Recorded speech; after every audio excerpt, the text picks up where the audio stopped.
database,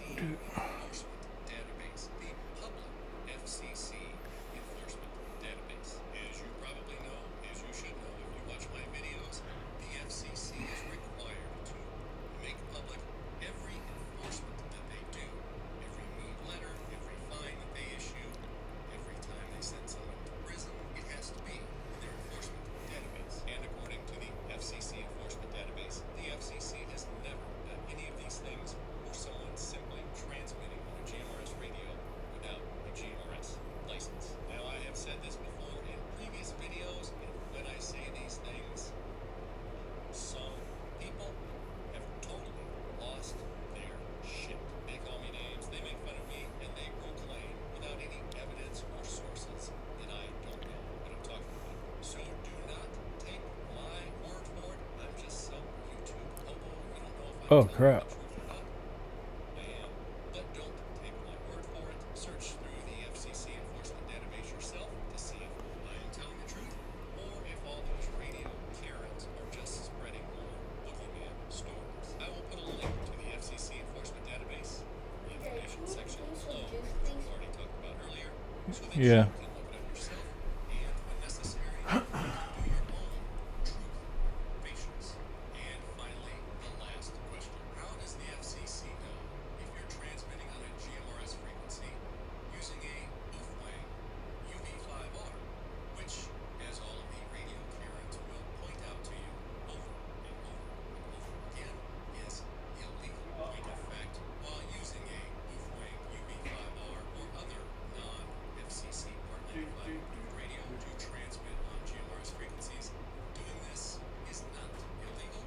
However, it does violate the FCC rules and regulations, not laws. And the answer to this question is pretty much the same as the answer to the question on whether or not you're using GMRS radio or FRS radio. That answer is the FCC does not know. But more important, according to the FCC enforcement database, which is linked in the information section below, according to the FCC enforcement database, the FCC does not care. Now, as many radio Karens will point out online over and over again, the FCC may be aware if you're transmitting on a GMRS radio without a license or using a UV5R on GMRS frequencies. If someone submits a complaint to the FCC, which is very easy to do online, the local radio dork group in your area may actually do some of the investigative work for the FCC and triangulate and fox hunt your location and then report all of your crimes against humanity to the FCC. The FCC would then be aware of these heinous crimes that you have committed, but according to the FCC enforcement database, at least for the last 10 years, the FCC does not care.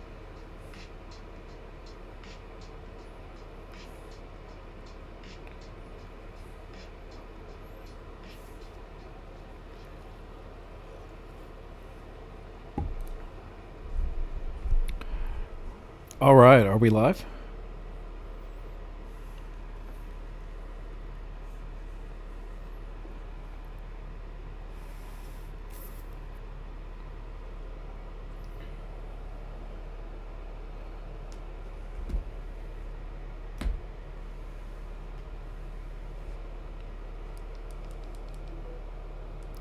Mic check, mic check, mic check. Are we working? Do, do, do, do.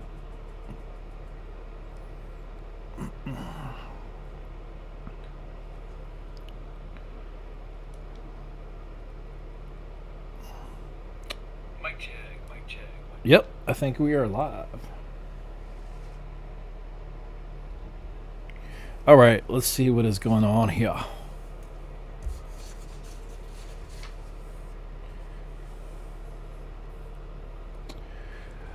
Okay, let's check our radar and see where we are at. I don't think we have any. We do have two special weather statements. For Florida, Broward, and Collier County, we have a wind gust advisory of 45 to 50 miles per hour. We'll check that one out here in a minute.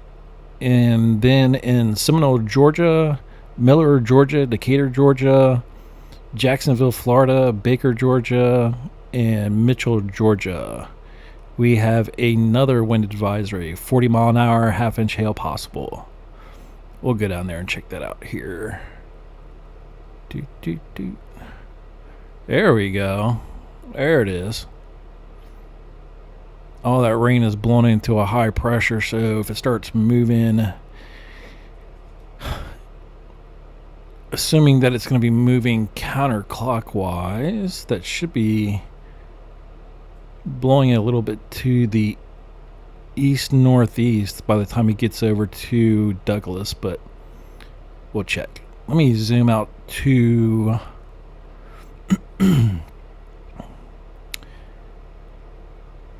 MRMS, and let's see where the rain's at here. Pretty much what we expected. There's a little bit of I don't know if they're getting any snow right now. Let me check North Dakota just to see where they're at. We're going to mixed precipitation, total snow accumulation between between 2 and 5 inches, and ice accumulations a light glaze. That includes Mount Trail, McLean, and Sheridan counties until 3 p.m. Slippery road conditions. So if you are in North Dakota and eastern Montana, expect snow, sleet, and wet roads. All right, let's jump back over to the East Coast here and see what's really going on. See what kind of warnings we got going. We have another winter weather advisory for the next 7 hours and 42 minutes. That includes northwest Pocahontas, southeast Randolph, and southeast Webster counties. A light wintry mix including freezing rain or drizzle, total snow accumulations up to a half an inch, and ice accumulations around a light glaze. And that is until 7 a.m. tomorrow morning. Roads are especially bridges and overpasses will likely become slick and hazardous. Plan on slippery road conditions. The hazardous conditions could impact the Thursday morning commute. So if you're in that area, be careful driving. Let's move a little bit farther north and see if we have any more advisories going on up here. It doesn't appear so. Looks like some of that rain is going to be blowing into Richmond right now. It's going to be going around 95, crossing over 95.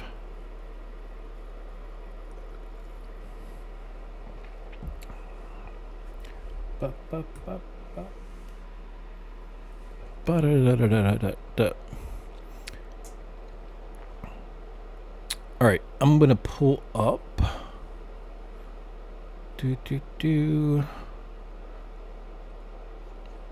Let me pull up our handy dandy forecast here. Let's see where we're at. Let's go to severe weather conditions.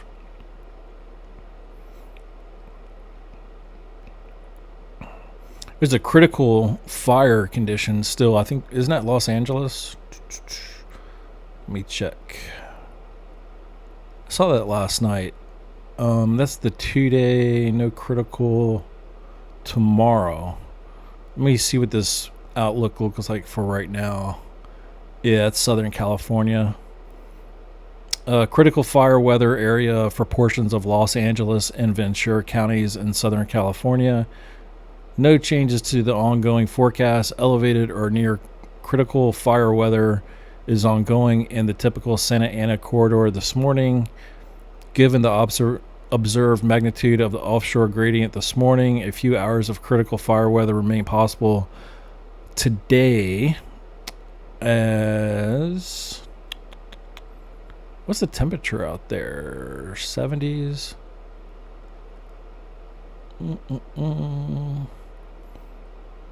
When's that going to lift? 6 a.m. Central Time.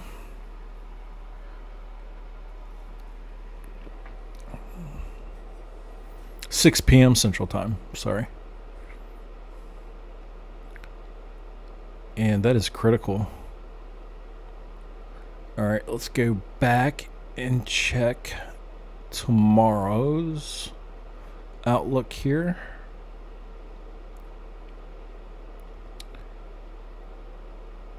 When was that issued? There's our thunderstorm warning area right there today.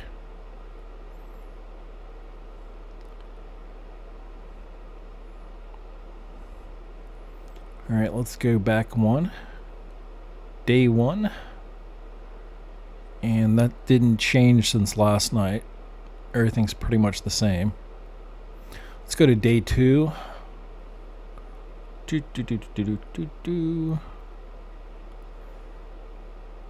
And just looks like southern Florida. A little bit of rain down there tomorrow.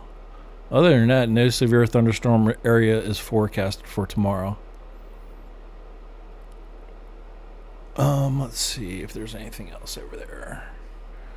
Everything looks clean for tomorrow. Let me see if we've got one for Friday yet.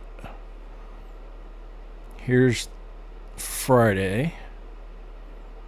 And it doesn't look like they're going to issue anything for Friday either. No thunderstorm area forecasted for Friday. Does that include Alaska? Let's see. It does include Alaska.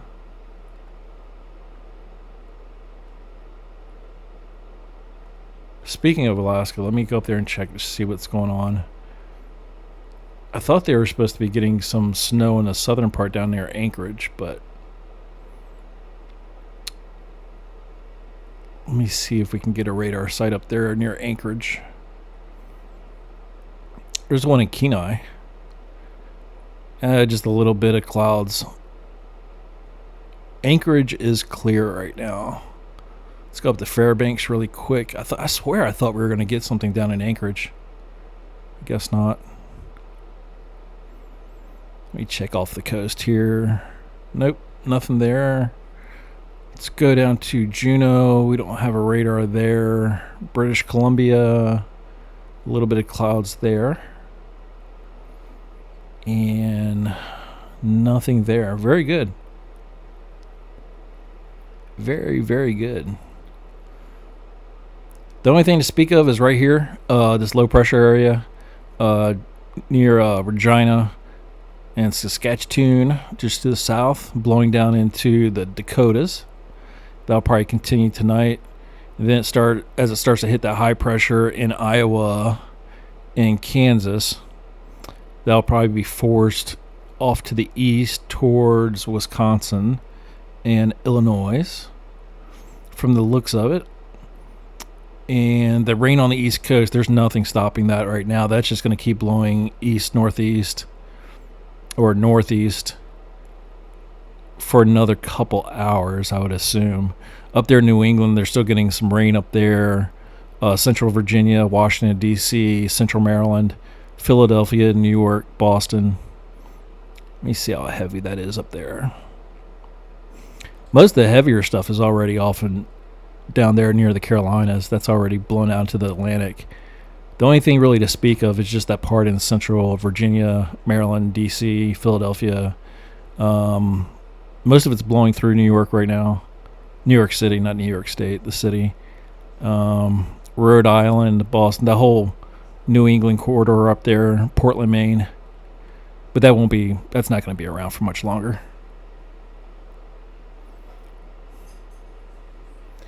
If anybody needs a forecast for the area or wants to see it, just let me know. Just type your town in chat, your city and state.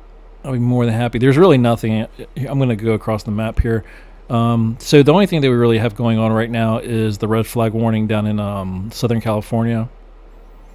The winter mixture up there in eastern Montana, North Dakota. Over the next few hours, it looks like some of it's going to blow down into South Dakota And then if it gets over to where that high pressure is right there, you just see right there north of Des Moines, that's probably going to push it over into Minnesota and then eventually into Wisconsin. But we'll have to see because there's also high pressure to the north of it. So it's kind of hard to tell. It's hard to tell at this point.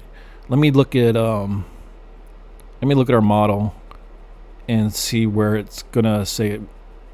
Let's see where it says it's going to go. There is the 6 o'clock. That was 27 minutes ago. Here is our 7 o'clock outlook right there for Montana and North Dakota. Let's jump forward another hour to 8 o'clock.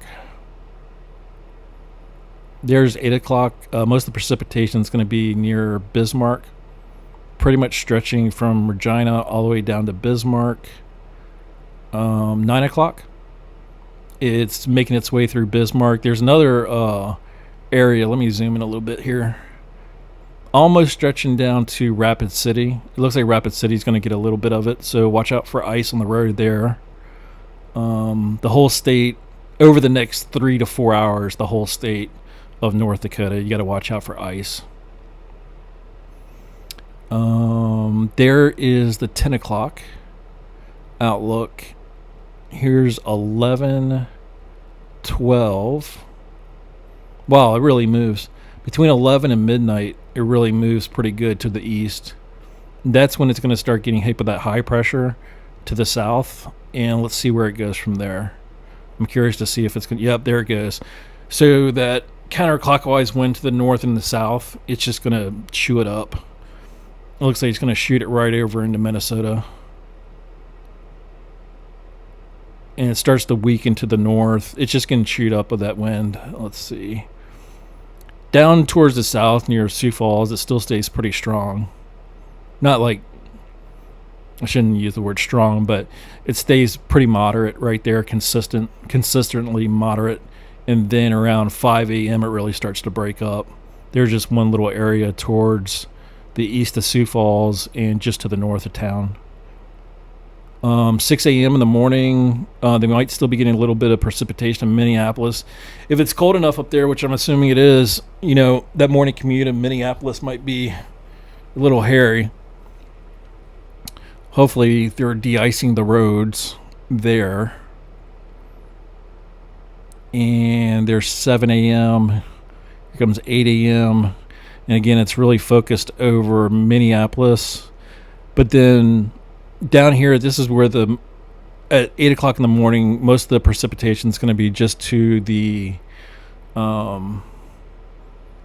north. Is it north of Spencer? Just right outside the town of Spencer, to the north of it, right along, if you know where Highway 18 is up there, north of Fort Dodge. 8 a.m. blowing towards Interstate 35, so watch out for ice there in the morning if you're up there. High pressure moving it to the northeast, and then right on out and evaporating. Let me close that and put it into motion just so you can see over the next 14 hours. Up here in the north. There we go.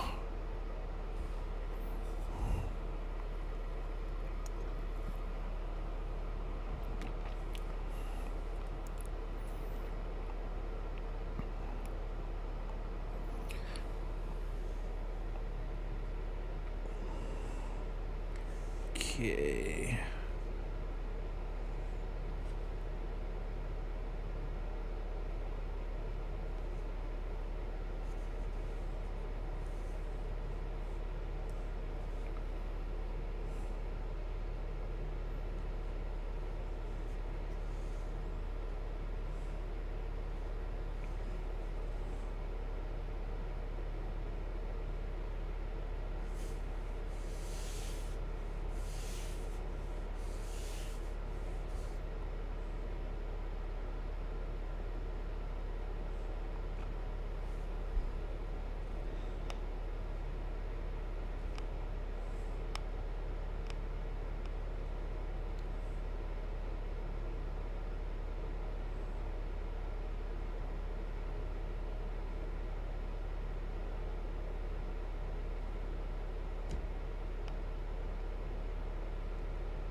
All right, let me stop that really quick and jump back over to the east.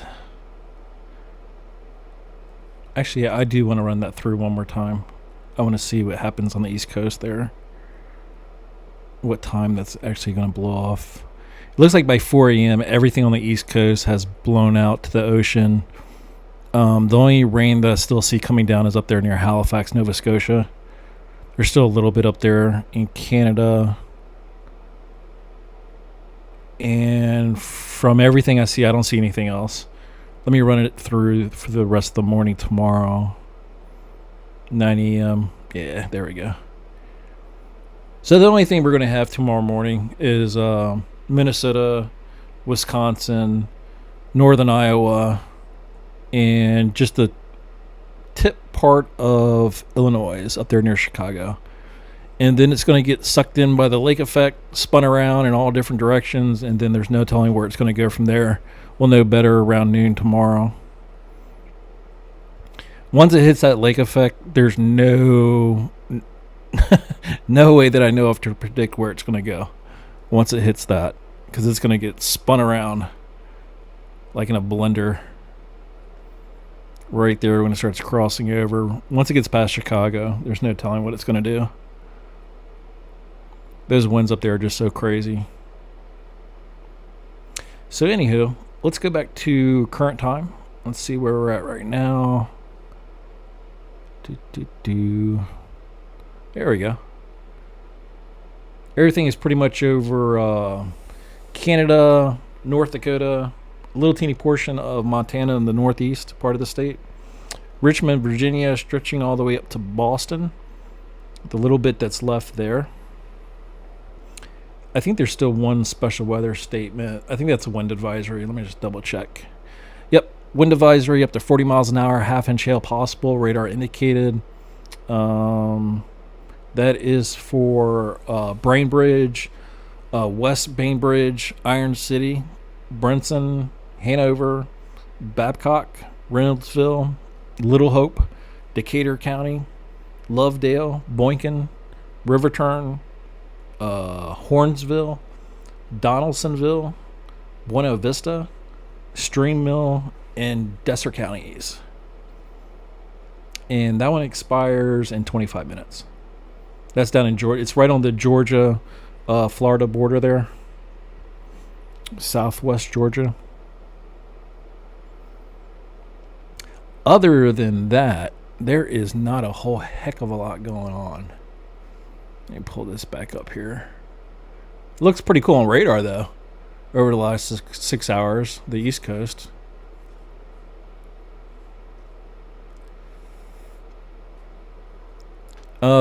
Temperature-wise, let me check.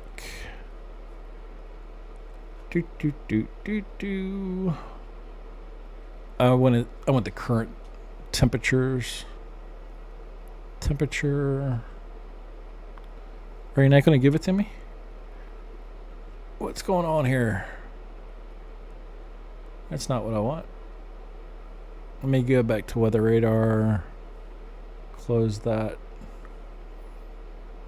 And let me see what our temperatures are. I'm trying to find the freezing point where we're at. Temperature.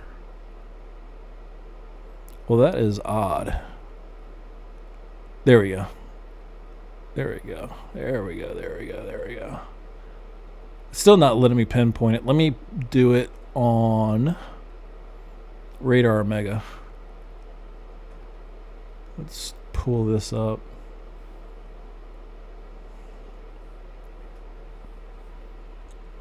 And I can pull up the temperatures there. What's that under?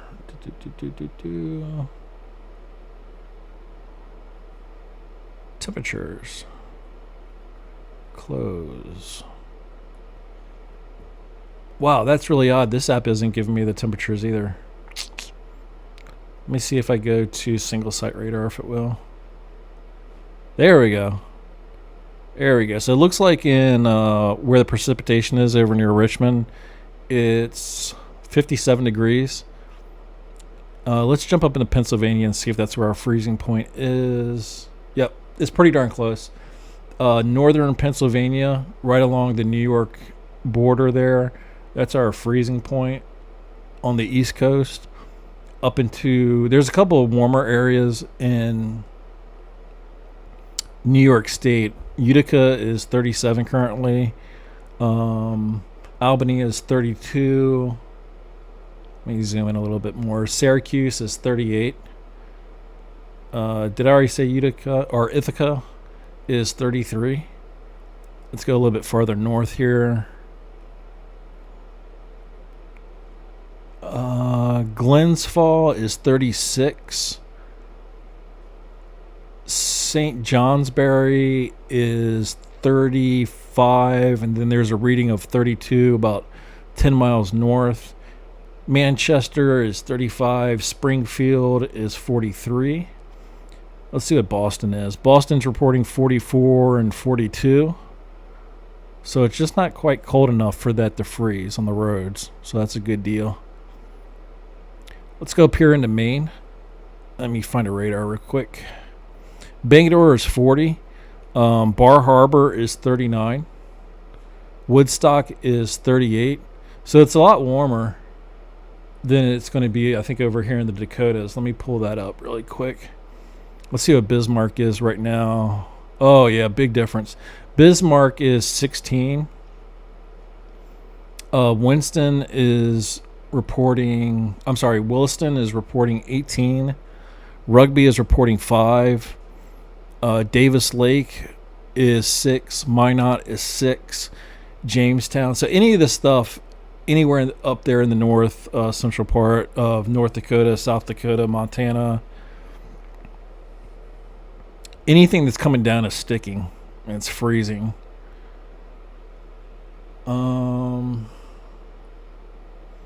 Billings, Montana is actually reporting 41, but when you get up there into the jet stream where that low pressure is, the part that splits right there, that red line, even though that's warm air that's pressing in from the southwest going to the northeast, that's warmer air. And you can really see the dividing line there. You can see the 43 degrees pushing into the 23 degrees right there. That's going to warm things up, but I don't think it's going to warm it up enough to the point that the stuff that fell is going to melt. What is going on, James? How are you doing today? Happy Wednesday.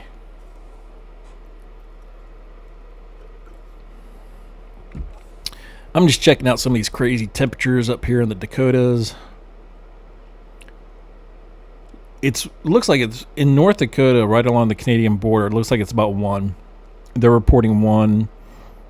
North of Grand Forks, right on the Canadian border, it's -4, 0, -2, 0.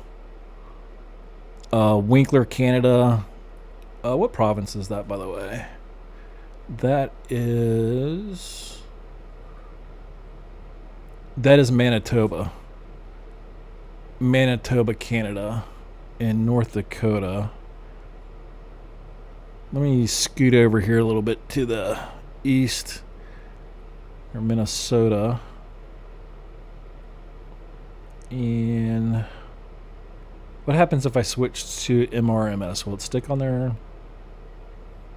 Give me some temperatures. Nope. I have to go to single site radar to get it. That's a bummer. Let me pull up the radar up there near Minot, and they're in the single digits. Anything north of Minot and east is in the single digits right now. As far south as Fargo, North Dakota, they're at 9. Farther south, go south of Fargo, it starts getting into the double digits, 12.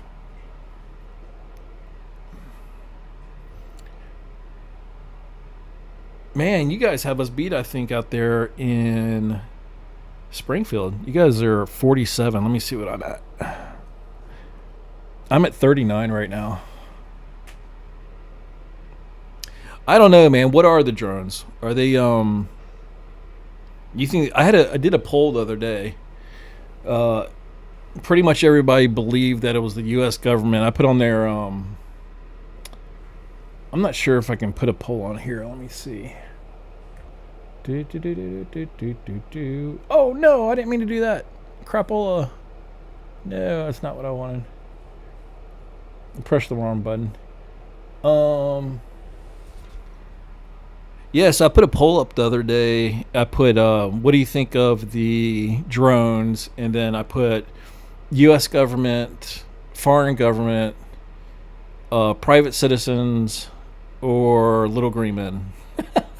And everybody voted for the U.S. government. There's a new theory out there that I did see that was a little interesting today, that it's the U.S. government with these drones, and that they're looking for a lost nuke. Like a plane carrying a nuclear bomb accidentally dropped it, which has happened in the past. It's documented that we've lost nukes before. We dropped a nuke. I think we dropped 2 nukes in England. 2 of them fell off a plane. We've dropped a couple in the ocean. And I think we've dropped another one somewhere in Europe. This was back in like the 50s and the 60s. And all of them have obviously been recovered. But somebody's theorizing that they're looking for a nuclear device that the government has lost. More than likely fallen off a plane.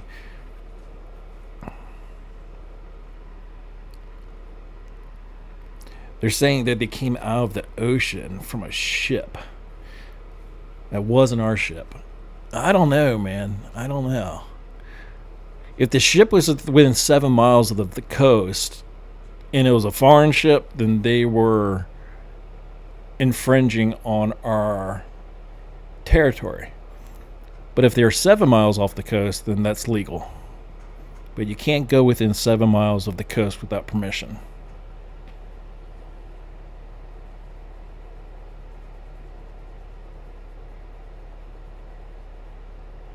But the nuclear theory was pretty interesting because that's documented. I mean, you can look it up on the internet. I mean, the government totally came clean with that.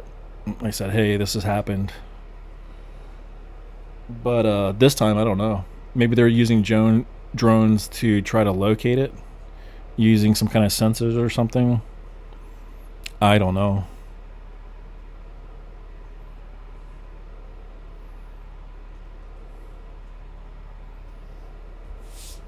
The government obviously knows what they are.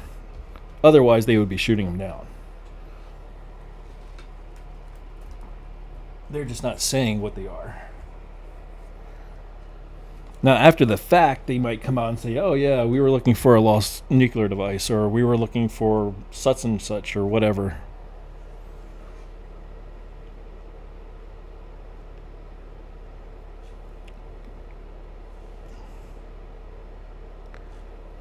Let's see. We'll know exactly what it is after Trump becomes president, though. Come, what is it, January? What date is it get inaugurated? That's the date. If we haven't found out by then, we'll find out that day or the next day. Because Trump ain't going to play. Trump's not going to play.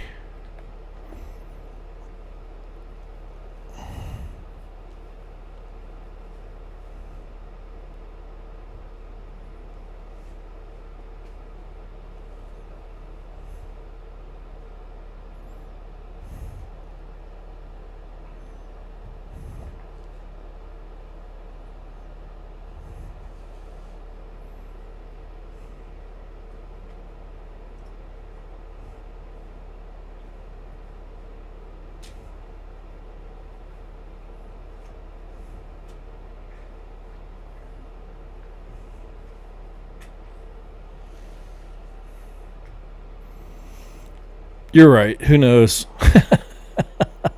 Who knows? Nobody knows right now. Well, somebody knows. The government knows. Maybe not all the government, but the people who know. That sounds bad. The people who know. But it's true. Here, let me switch back to MRS. There we go. It's a good thing it's not cold on the East Coast right now, or that would be a messy commute in the morning.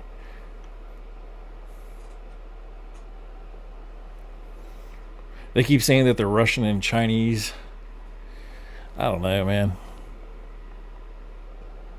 I think if the U.S. government could prove it, or somebody else could prove it, they would be shutting that down without exception. Hey, thanks to Beware of the Fupa. Thanks for subscribing. I appreciate that, bud. I missed that. That was an hour ago.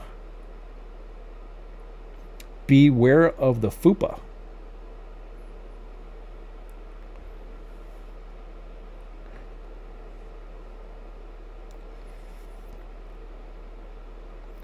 Let me see. Not found. Let me try something else. There we go.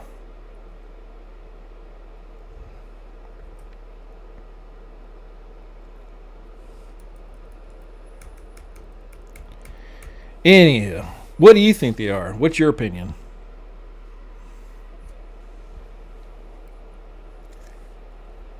Oh, hell's bells.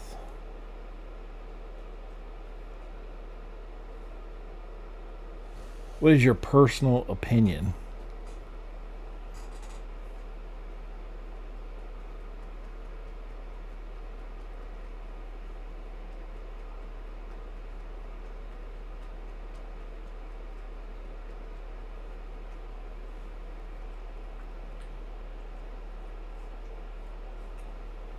Here, let's start another poll. I'll put another poll up here. Let's do start a new poll.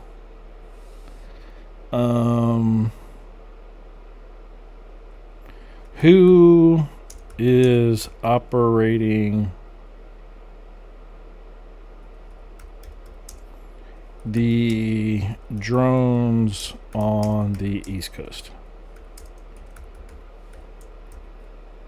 And we will say U.S. government.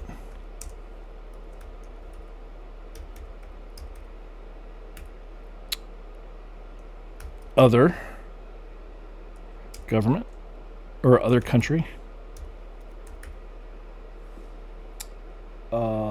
Private citizen, which could be anybody. And the last option we will put aliens.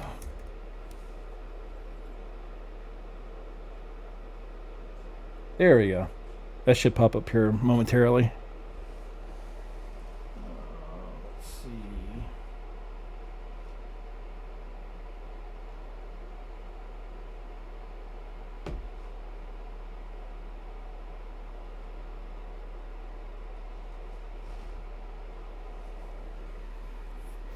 Let's see what kind of votes we get here.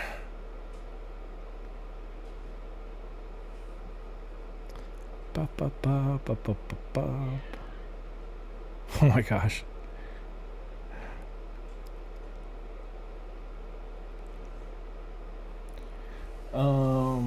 What's up, Chrome? We're talking aliens, we're talking drones, we're talking foreign governments.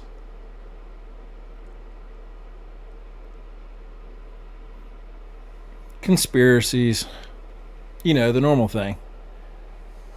Normal Wednesday night.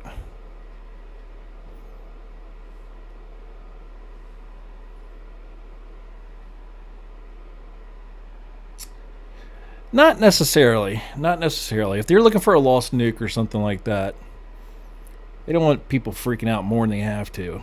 People are already freaking out anyway.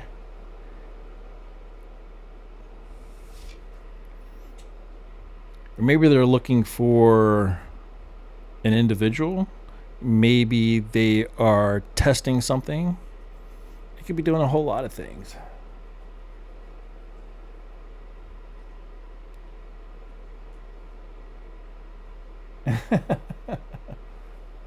It's the aliens. Where are they supposed to be at? Where are they? New Jersey?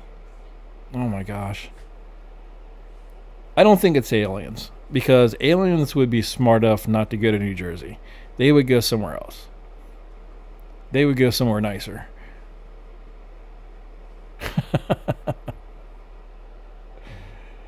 Just kidding, New Jersey.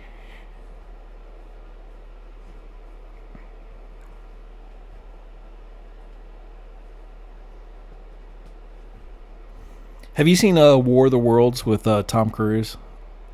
The one that was made back in like 2000 or whatever. If you haven't seen that, this is like the perfect time to watch it.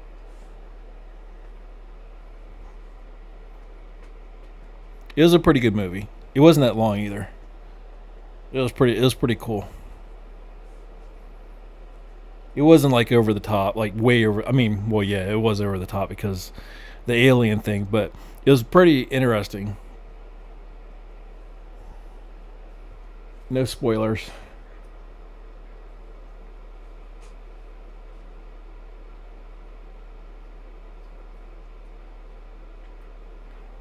Well, if I was an alien coming to Earth, I wouldn't go to New Jersey.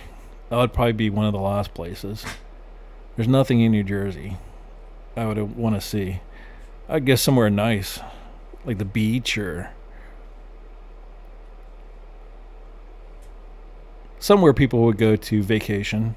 I mean, that's a long trip from wherever they came from. If I'm an alien, I'm going to relax on a beach or something.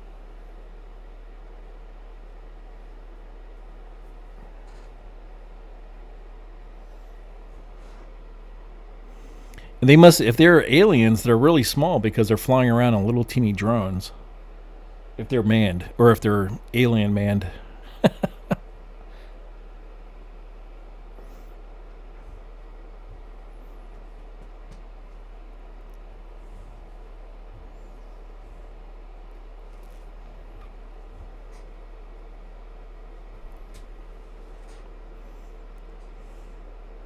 Oh, there's 2 bowl games tonight. Western Kentucky and James Madison is playing in the Boca Raton Bowl, and Cal and UNLV are playing in the Art of Sport LA Bowl.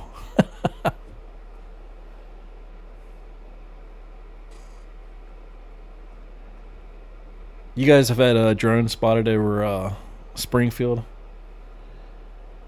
They're probably exactly what they are. They're drones. You know, somebody operating some drones.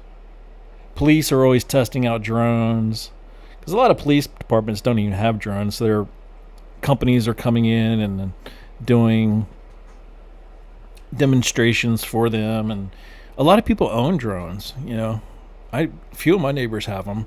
I'm not talking like car-sized drones, but you know, one of my buddies has one that's like I'm trying to figure out how to describe how big the actual body is. The actual body isn't that big, but it has these 4 arms that come off, where the rotor blades are on top. I guess that's what you call them. But I think it has a wingspan of like at least 4 feet. Something like 4. It's a bigger one. It's one of the bigger ones I've seen.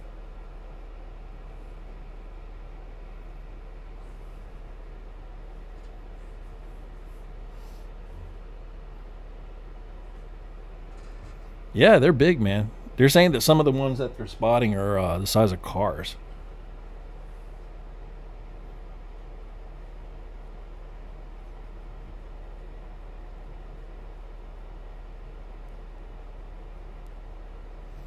I think my buddy's is about the size of a small car.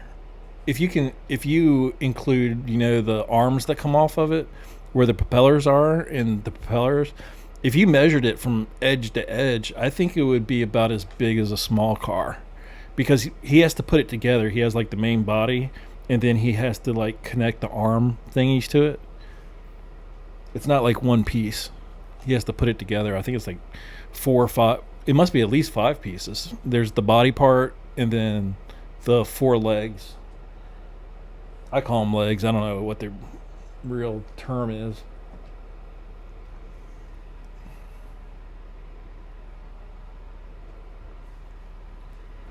Off the subject. Let's do. Okay, what do you want to do?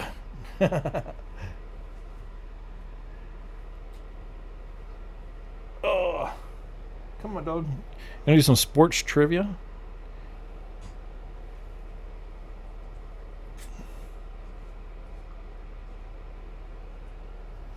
Some drones are huge. The Air Force has some massive drones. I mean, they're like the size of Cessnas, man. They're big.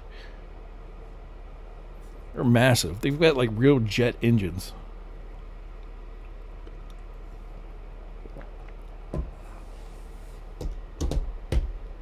Man, I'm hungry. I'm getting hungry. I'm getting really hungry. I need some snacks. Let's see what our poll is up to. We got 4 people voted for the U.S. government. 1 person voted for another country. And 1 person voted for aliens. Oh my goodness.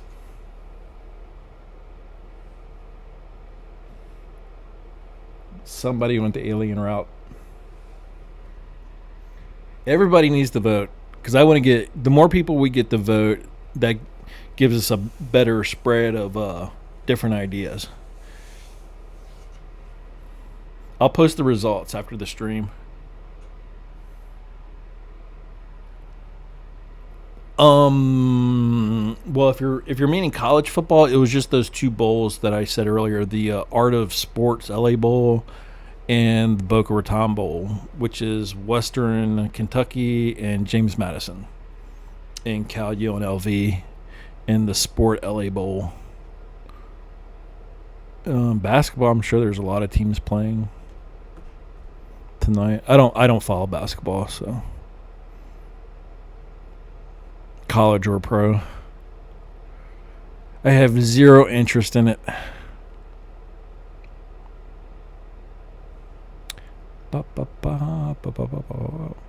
However, the Oklahoma Sooners did land the number 1 player in the portal, quarterback Matt Thier. I forget where he came from. Kirk Cousins has been benched for rookie pennants for the rest of the year.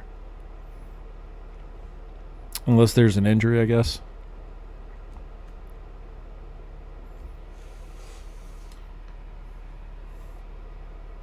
I don't know, man. I got some pork chops thawed out that I could cook. If I do cook them, I'm just going to throw them on the Foreman grill probably. Maybe make some mac and cheese or some pasta or something like that. Maybe some pork chops and make some spaghetti pork chops. That's always a family favorite. Everybody loves that. Just make your spaghetti like normal. Chop up your pork chops, throw it in the sauce. Let it cook for a while, get soft. Beat the heck out of it with the hammer thingy. Get them all tender. I don't know. Or maybe I'll just have a bag of chips.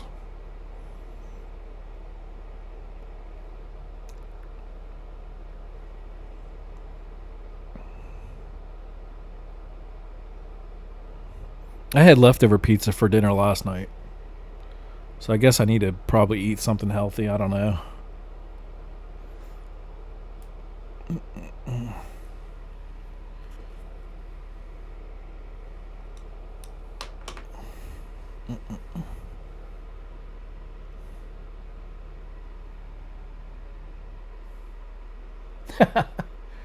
Aren't you I thought you were a Falcons fan. You're not a Falcons fan? Who's your? Oh, that's right. You're a referee fan. Oops, I mean Kansas City Chief fan. What do you think about Mahomes, man? You think those are going to sit him and let him rest, or are they going to play him? I think if I was them, I would rest him. I'd rest him for the rest of the year. There is absolutely no reason to play him. They've got the playoffs wrapped up. I would let that man sit, rest, and be ready for the playoffs because their offense isn't playing that good this year. All these games they're winning by like a point. Or the referees are giving them a couple extra points. What would you do if you're Andy Reid? What would you do with Mahomes? Sit him or play him? Assuming that he can play. Assuming that the injury is not that serious.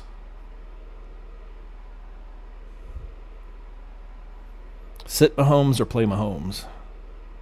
That should have been the poll question. Sit Mahomes or play Mahomes? Everybody here in Kansas is saying sit him. Everybody that I've talked to.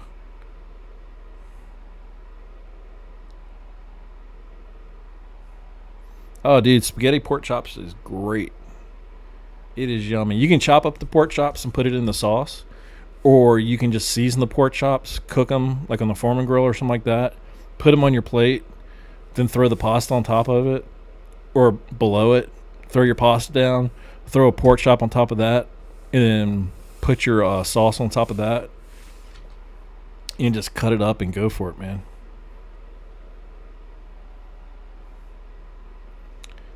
You don't like Kirk Cousins? What round was he taken in? Was he taken in the third round after the Redskins drafted him the same year they drafted RG3? RG3 was like the second pick in the draft or something like that. Andrew Luck went first. RG3 went third. I'm sorry, RG3 went second, I think. And then they took Kirk Cousins either in the third or the fifth. I can't remember which.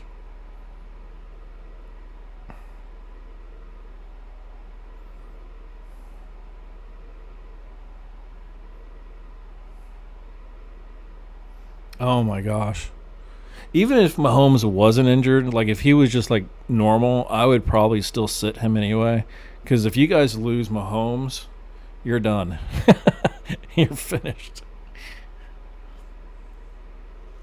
That offense isn't like it's been in the past. It's not as strong. Kelsey's on the tail end of his career. Just keep in mind, Kelsey is older than Gronkowski. Or they're the exact same age. And Gronkowski's been retired for like 3 years now. Granted, Gronkowski had a lot of injury issues. He had a messed up back, a messed up arm, a messed up leg. But yeah, I would sit him for because they're gonna have a first. If they end up finishing out the season strong, they're gonna have a first round bye. If they're the number one seed. Now, if they don't get the first round bye, then he's going to have to play the first week of playoff weekend.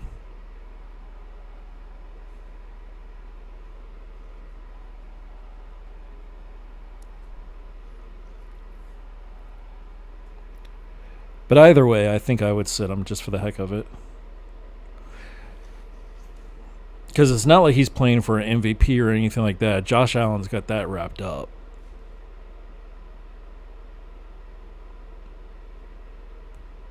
And they're going for a three-peat, right? I mean, they've won back-to-back.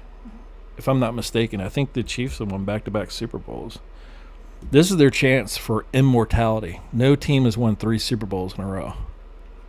The closest to do it was the Miami Dolphins in the 70s and the Dallas Cowboys in the 90s.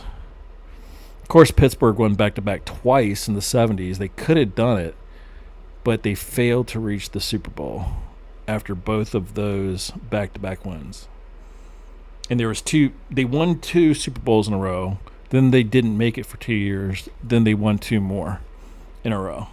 Dallas in the 90s won it in 92, 93. Then they didn't make it in 94.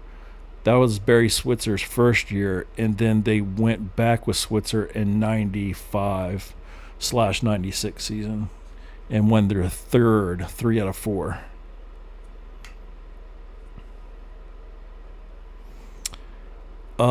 Have any teams repeated since The only other team to repeat since the Cowboys did it in the 90s were the Broncos in the late 90s, like 97, 98, 99 time frame, somewhere around there. Green Bay had one like in 97, I think. And then Green Bay went back the very next year to try to repeat, but then were beaten by the Broncos, which was a huge upset at the time. And then the Broncos ended up repeating. And then after that, I'm not sure. The only other team that I know that has repeated, I think, since the Broncos did it in the 90s was the New England Patriots. Tom Brady did it. Yeah, the Patriots almost won 3 in a row too. If they had won, if they hadn't lost to the Giants in that perfect season game, oh my gosh. That's one of the greatest teams of all time, and they don't even hardly get talked about because they lost the Super Bowl. That's a shame. Same thing with the 1983/84 Washington Redskins. If you go back and look at that team's stats, they broke, not today's records, but back then, they broke like every scoring record known to man in 1984. They lost like 1 or 2 games. I think they lost like 1 game by 3 points. And then they ended up rolling through the playoffs, crushing everybody. And then they get to the Super Bowl and lay an egg against the Los Angeles Raiders. It was the same exact thing that Kansas City did. Kansas City a few years ago won a Super Bowl. Then they went back, and I forget who they lost to. It might have been the Patriots. No, I think they lost to Tampa Bay, wasn't it? Tom Brady's Tampa Bay Buccaneer, the 1 year he was there, or the 1 year that he won the Super Bowl there. Yeah, Kansas City was on a roll. They won a Super Bowl. Then they flew through the regular season, crushing pretty much everybody they played, dominated in the playoffs, and then laid an egg in the Super Bowl.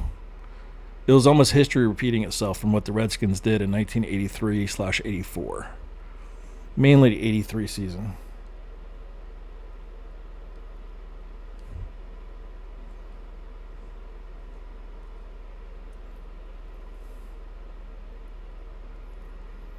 Just imagine being a Buffalo Bills fan in the 90s, going to 4 Super Bowls in a row.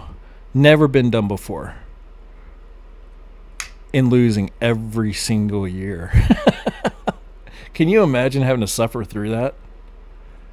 That would be torture. After the second one, it would just be, if I was a Bills fan, I'd be like, look, don't even go. Don't go to the Super Bowl. I would be rooting against them not to go. Just because losing the Super Bowl is so crushing. And for it to happen 4 consecutive years of losing the Super Bowl. It's a great accomplishment to get there. But to lose one, the agony of losing a Super Bowl is just unbelievable.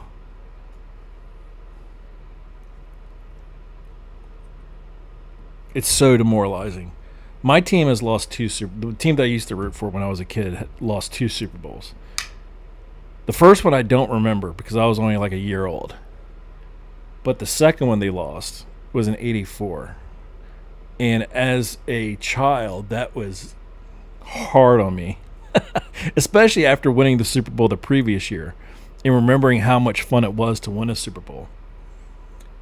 And just thinking, oh, we're going to go back to the Super Bowl. We're just going to win it again. And then to end up laying an egg and just playing the worst game of the season. It's heartbreaking. No, but next day, like everybody called out sick for work and school. Nobody went to work. Hardly nobody went to school. It was like the whole city was just in shock. Imagine that happening 4 years in a row, though. Oh, God. I can't imagine that.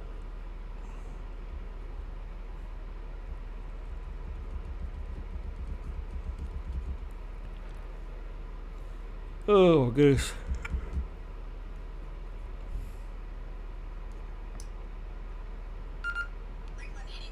This hazardous weather outlook is for central Kansas, south central Kansas, and southeast Kansas. For tonight, I got a new antenna on order, by the way, for my scanner. I'm just waiting for it to get here. Then hopefully my reception will be better.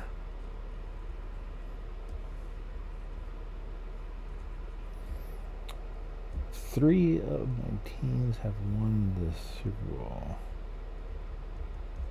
3 of your teams? How many teams do you have, bro? You got to pick one.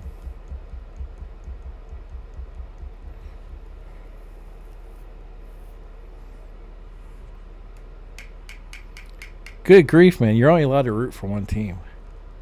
I can root for more than one team because my team doesn't exist anymore. I grew up watching and rooting for the Washington Redskins, and the Washington Redskins don't exist anymore. They're now the Washington Commanders. If they ever go back to being the Redskins, which they might do, it's a high probability that they will. Then I'll start rooting for them again. But I can't bring myself to root for them. I can't call them the Commanders. It's one of the worst names in sports.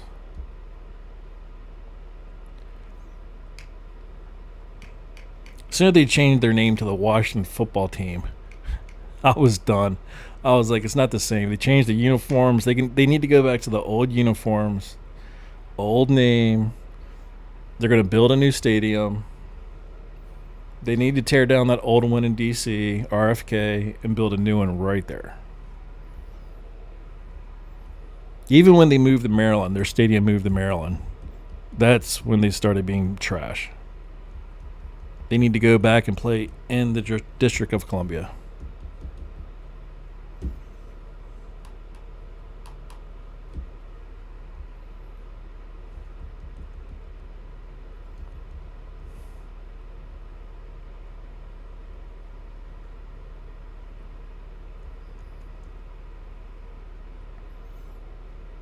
I used to think how terrible that. The only thing worse than that is if your team moved. Like when the Browns went to Baltimore or when Houston went to Tennessee. I think St. Louis lost their team twice. They had the Cardinals, then they went to Phoenix, and then they had the Rams, and then they went to L.A. Imagine having your heart broken twice, your team leaving twice. One time would be horrible. 2 times would just be unimaginable. Imagine your city being so bad that a professional football team left your city twice.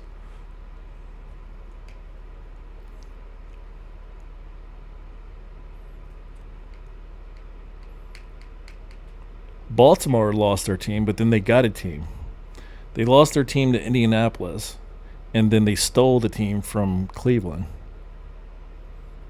But at least they became good, though. Imagine being Cleveland fans, suffering through pain and misery since the 1950s. Then your team has a little bit of spark when Bill Belichick becomes coach back in the late 90s, and they actually make it to the playoffs. Then the owner says, screw it. We're packing up and moving to Baltimore, and we're going to fire our head coach, who goes on to win 6 Super Bowls. Can you imagine that? Can you imagine your football team having a coach who goes on to win 6 Super Bowls with another team, and your team moves to Baltimore and wins 2 Super Bowls? Meanwhile, the replacement team that you got doesn't do anything for 20 years. And still hasn't done anything, and don't even look like they're going to do anything. So you lost your coach. He went on to New England, won 6 Super Bowls. Your team moves to Baltimore, and they win 2 more Super Bowls. So you have to basically watch your old team / coach win 8 Super Bowls combined. Meanwhile, your team is trash. That is Cleveland in a nutshell.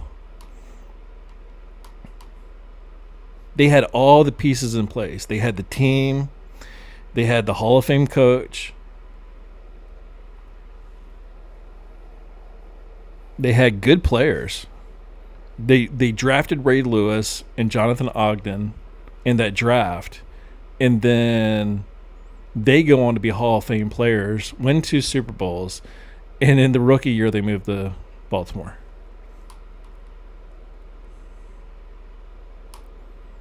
They drafted the best offensive player and the best defensive player in that draft, and then they moved to Baltimore. Heartbreaking.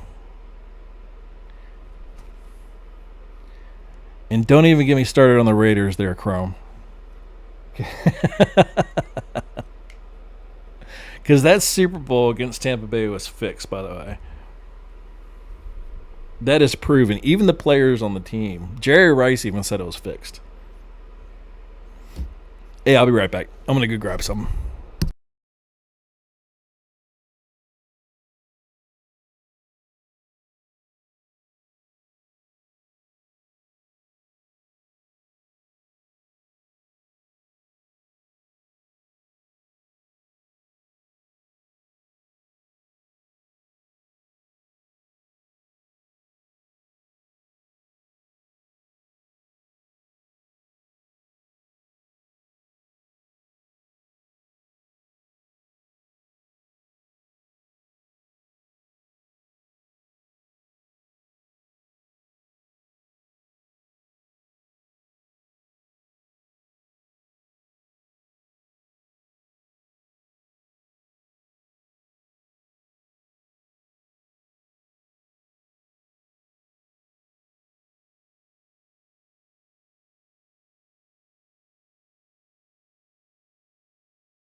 I forgot to unmute my mic when I came back. I just went over the whole playoff scenario and nobody heard it. I had to mute my mic because I went to go get the kids ready to take a bath. Because tonight's a school night. They've got one more day of school. And then a half day. So yeah, I just went through the whole playoff picture for the NFC and the AFC. And my mic is muted. That is awesome. So as I was saying, in the AFC, if the season ended today, it would be Buffalo, Pittsburgh, the Texans, the Chiefs, the Broncos, the Ravens, and the Chargers.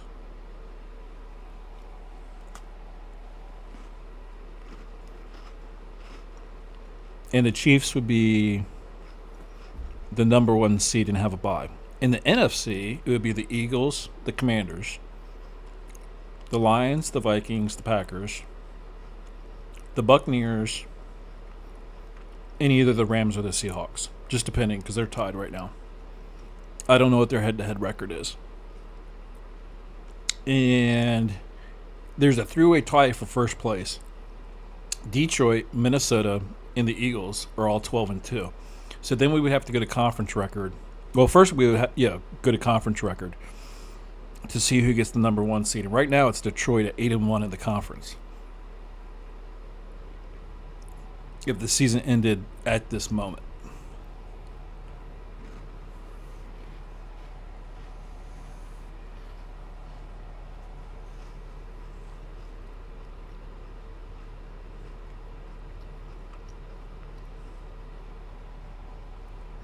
There's 3 more weeks left in the season. Kansas City's 13-1. Let's say they sat Mahomes to rest him, which I would do. Worst case scenario, if they lost all 3 games, they're 13-4. More than likely, Buffalo would surpass them for the number 1 seed, assuming they win 1 more game, which they will. And assuming Kansas City lost the remaining 3 games on the schedule with a backup, which I don't think they will. I don't know who. Let's see who they have left on their schedule. Let's say they had to start Carson Wentz. Their remaining schedule is they're at Jacksonville. That's a win, even with a backup quarterback, probably. Oh, they got to play Detroit. That's probably a loss with a backup quarterback for sure. No, I'm sorry. That's preseason I'm looking at.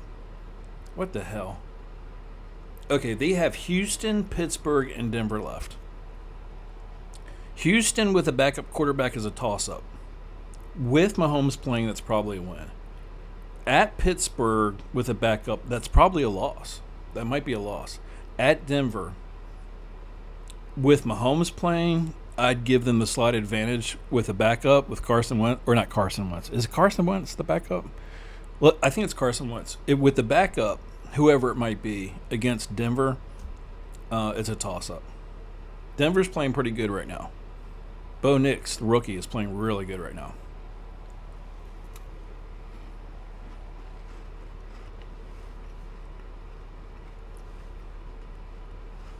All right, what are our Raiders at? What are your Raiders?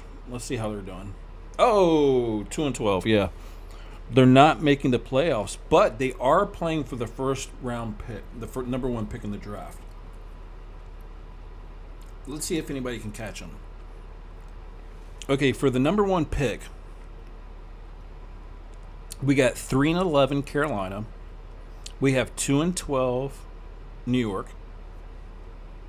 In the NFC, in the AFC, the only other team that might beat out the Raiders for the worst team is either Tennessee at 3-11, Jacksonville's 3-11, Cleveland's 3-11, New England's 3-11. The Jets are 4-12, or I'm sorry, 4-10. If the Raiders lose out, assuming they lose the last 3 games of the season, they have the number 1 pick in the draft.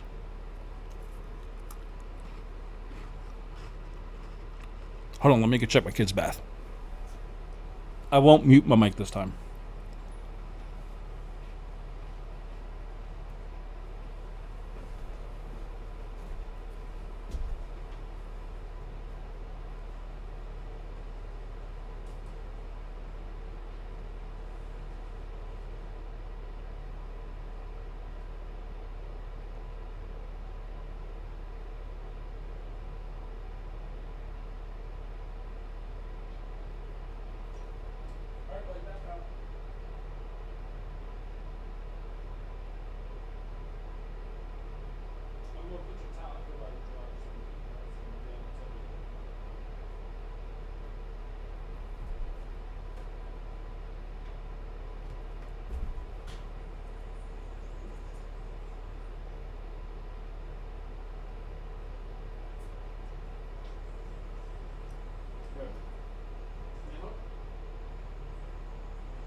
Yeah, I don't know how to make those. I don't know how that works.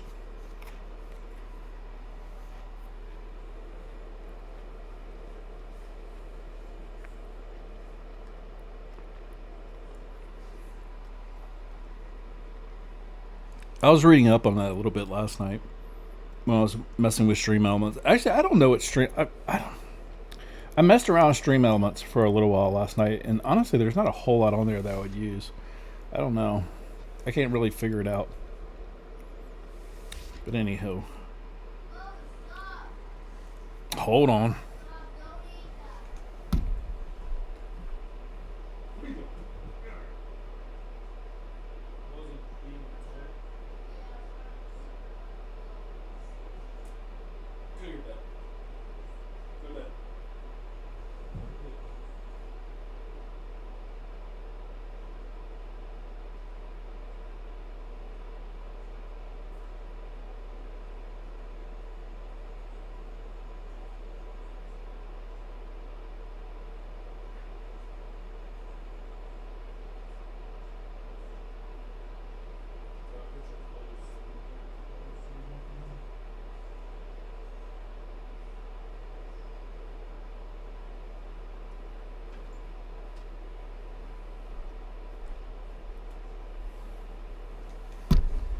Okay.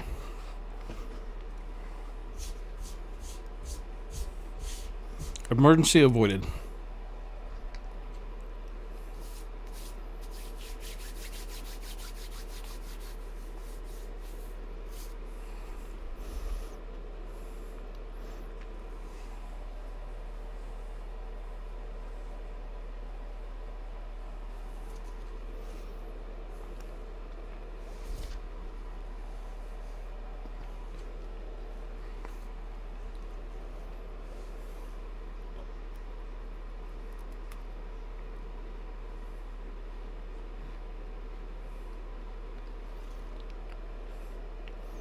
Exclamation point slots. I saw something about games, but I'm not sure if that was elements or not.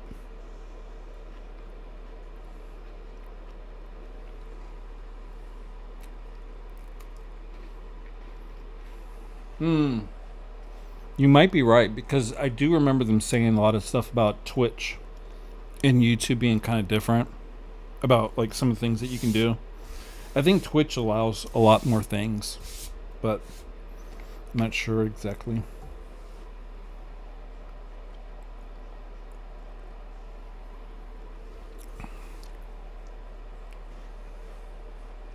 Hey, did you just become a member?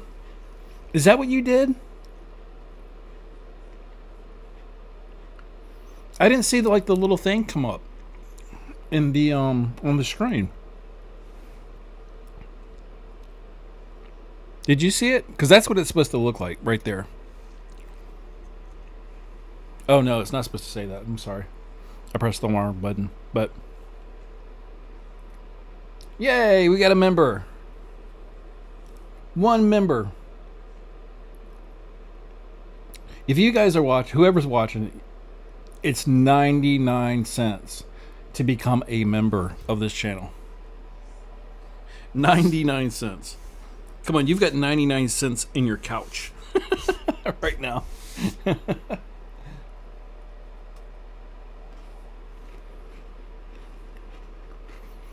Oh, the animation was too big. Hold on, let me click on it again to test it. That's what it's supposed to look like, except it's not supposed to say super chat. I don't know why it says super chat, but... And then that's when somebody subscribes.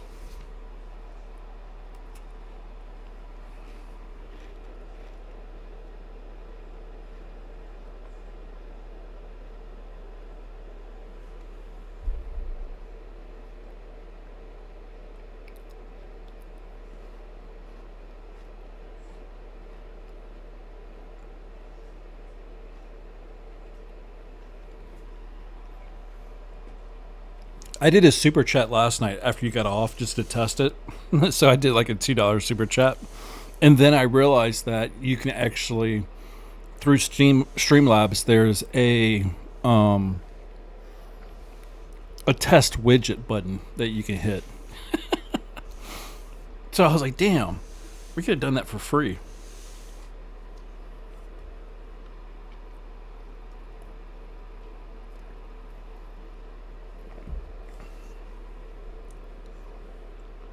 We got a member. Yeah, baby. Member number 1. 999,999 to go.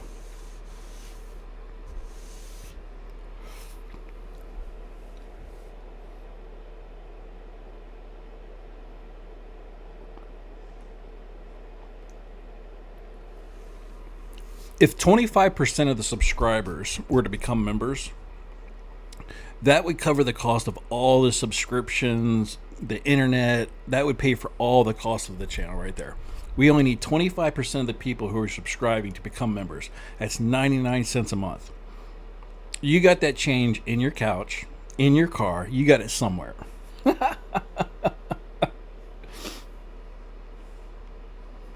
You're going to ping Discord to join?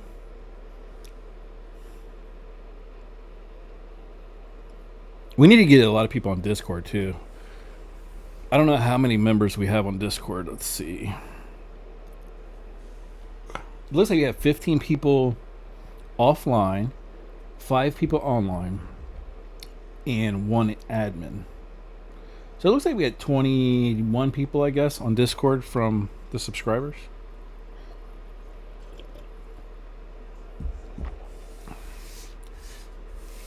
Hang out and chill. It's a slow weather night, so all topics are on the table. We can discuss anything. We can talk sports, we can talk weather, we can talk government, we can talk conspiracies, we can talk about weird phenomenon, we could talk about missing people mysteries, we could talk about anything that your heart desires. Anything is on the table. As long as it's, PG 13-ish, somewhere in that ballpark. It can't be anything too crazy.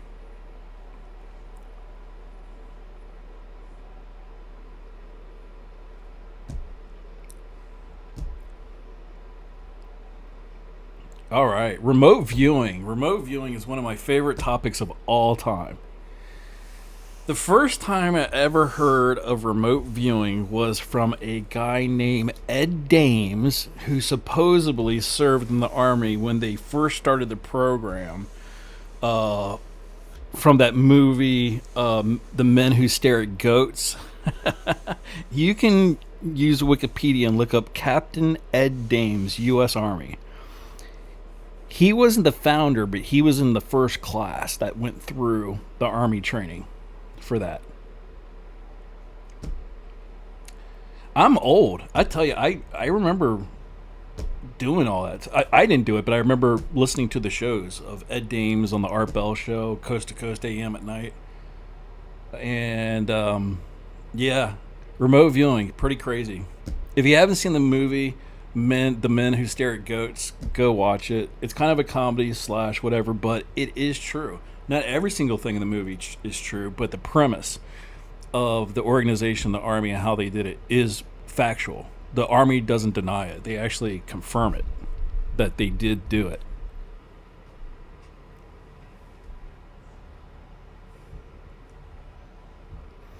Oh, did you take a remote viewing class? Let me see if Captain Mr. Ed Dames is still teaching. The name of his organization was SciTech. I can't believe I remember that. I listened to that show back in 1997 or 1998. I can still remember it right off the top of my head. Okay, Ed Dames, Dames, remote viewing. Let's see if he's still running SciTech. Let me throw on my glasses here and see if I can read this.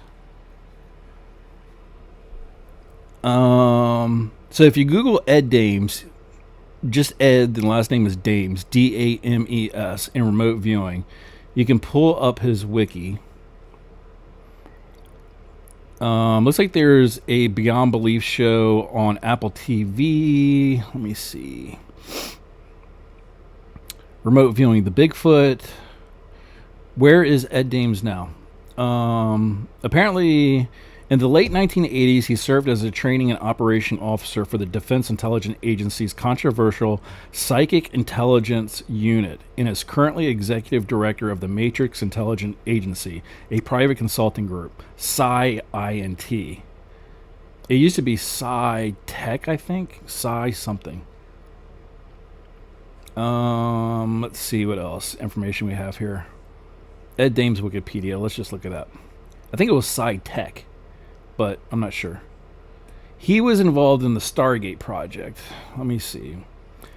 The Stargate project was a secret U.S. Army unit established in 1977 at Fort Meade, Maryland by the Defense Intelligence Agency, the DIA, and SRI International, a California contractor, to investigate the potential for psychic phenomena in military and domestic intelligence applications.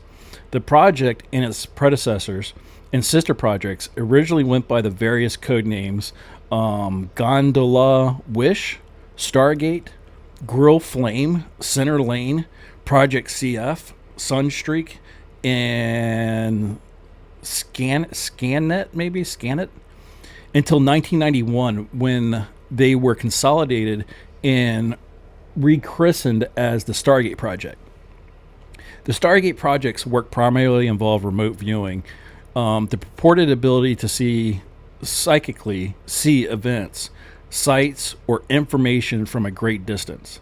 The project was overseen until 1987 by Lieutenant Frederick Holmes Skip Atwater, an aide and psychic headhunter to Major General Albert Stubblebine, I hope I pronounced that right, and later president of the Monroe Institute. The unit was comprising of about 15 to 20 individuals, and run out and was run out of an old leaky wooden barracks. The Stargate project was terminated and declassified in 1995 after a CIA report concluded that it was never useful in any intelligent operation. Information provided by the program was vague and included irrelevant and erroneous data, and there was suspicion of interjudge reliability. The program was featured in the 2004 book and 2009 film, both titled The Men Who Stare at Goats. Although neither mentions it by name, George Stephanopoulos, in his 2024 book, The Situation Room, mentions the project by the name Grill Flame in discussing a May 8th, 1980 Situation Room briefing for President Carter after Carter's failed hostage rescue mission in Iran on April 24th, 1980. That is not the man that I thought that started. I thought it was Uri Geller. I thought Uri Geller was like the godfather of that. Where did Uri Geller fall in here?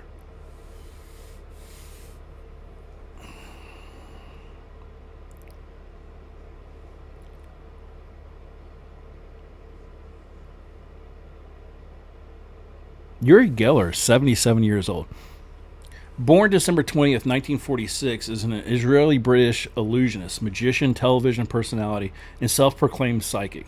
He is known for his trademark television performances of spoon-bending and other illusions. Geller uses conjuring tricks to simulate the effects of psychokinesis and telepathy. Geller's career as an entrepreneur has spanned more than 4 decades with television shows and appearances in many countries. Magicians have called Geller a fraud because of his claims of possessing psychic powers.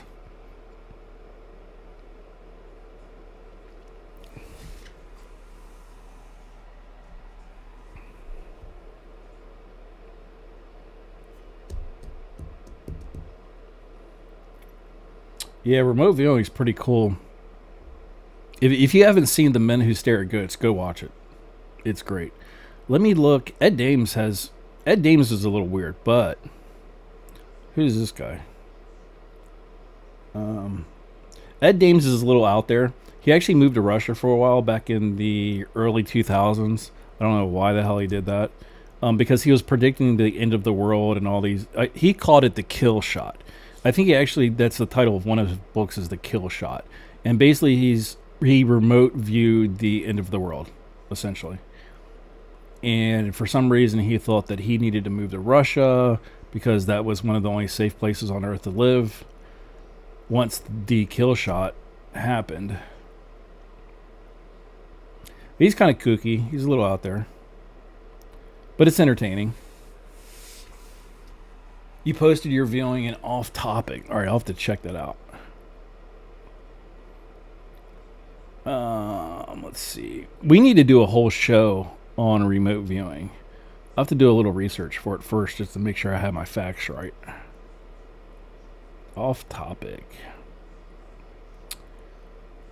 Do.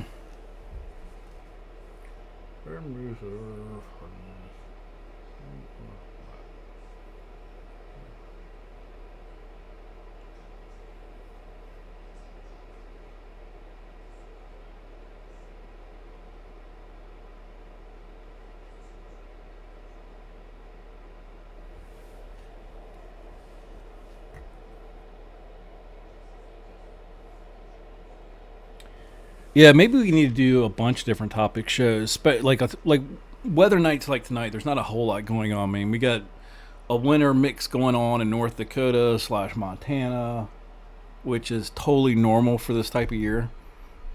Unless you're a weather YouTuber, I won't say any names with the clickbait thumbnails that say epic biblical winter storm. I won't say any names though. You can find out for yourself if you just go to YouTube and type in weather. You'll see all kinds of crazy thumbnails. One of them literally said biblical storm. Biblical storm. Yeah, I think we actually had 3 or 4 severe thunderstorm warnings today. That was it. Yeah, one of the thumbnails that I saw from one of the top YouTubers, weather people, was oh my god, what did the thumbnail say? It was so ridiculous. And he's like supposed to be a credible YouTuber. What did he put on his thumbnail? Something to the point of epic snow/winter weather, something like that.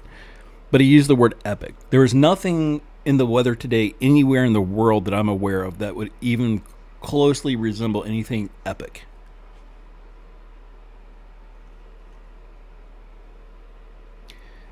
Yeah, they do click on it and they subscribe and they throw money at these people, which encourages them to keep doing that stuff. Which is a total it's totally so bad. And it scares the crap out of people. It's just like any other news show. Fox News, CNN, MSNBC.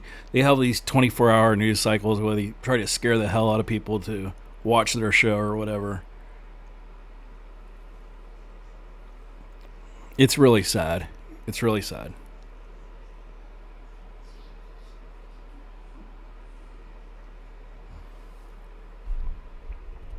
It's not hard to figure out who they are, though. I mean, you click on their video, watch it, and basically they end up predicting the end of the world, essentially. That life as we know it will change because of the storm. And there's nothing. There's absolutely nothing.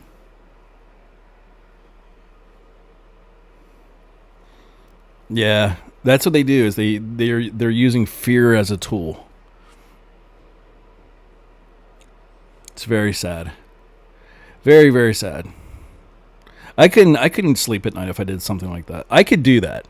I could throw up a thumbnail that showed a picture of the United States and drew a line from central Canada all the way down through the central part of the United States, all the way into Mexico. That's what this person literally did. They drew a line from Canada. On one side it was blue, then it was like ice in the middle, and then warm to the east. And they drew a line all the way from Canada down to Mexico. And he said, this area is going to be epic. Epic weather. As in, feet of snow, snowed in for weeks. No one's going to move. Stock up on food and toilet paper. From Canada all the way to Mexico. And that was over 48 hours ago. And I think the worst thing that we've seen is a wind advisory. The only thing that we have had in the last 48 hours, the worst thing that we've had is a wind advisory. And half-inch hail. Sorry, I'll take it back. It was a wind advisory for 40 to 50 mile-an-hour winds and the possibility of half-inch hail, which never came to be. You're looking at it on the screen. This is the worst weather going on in the United States right now, with the exception of maybe the weather up in North Dakota, the wintry mix that they're getting, but those people are prepared for that. There's nothing epic about that. That's just a normal December day for those folks. It's a mild day. If you grew up in North Dakota or South Dakota or Montana, today is literally a mild day. Yeah, you know what thumbnail I'm talking about. Here, never mind. I was gonna post it. I'm not gonna do it. I won't pull it up. Although I have the right to do it, I could do it. There's nothing wrong with doing it.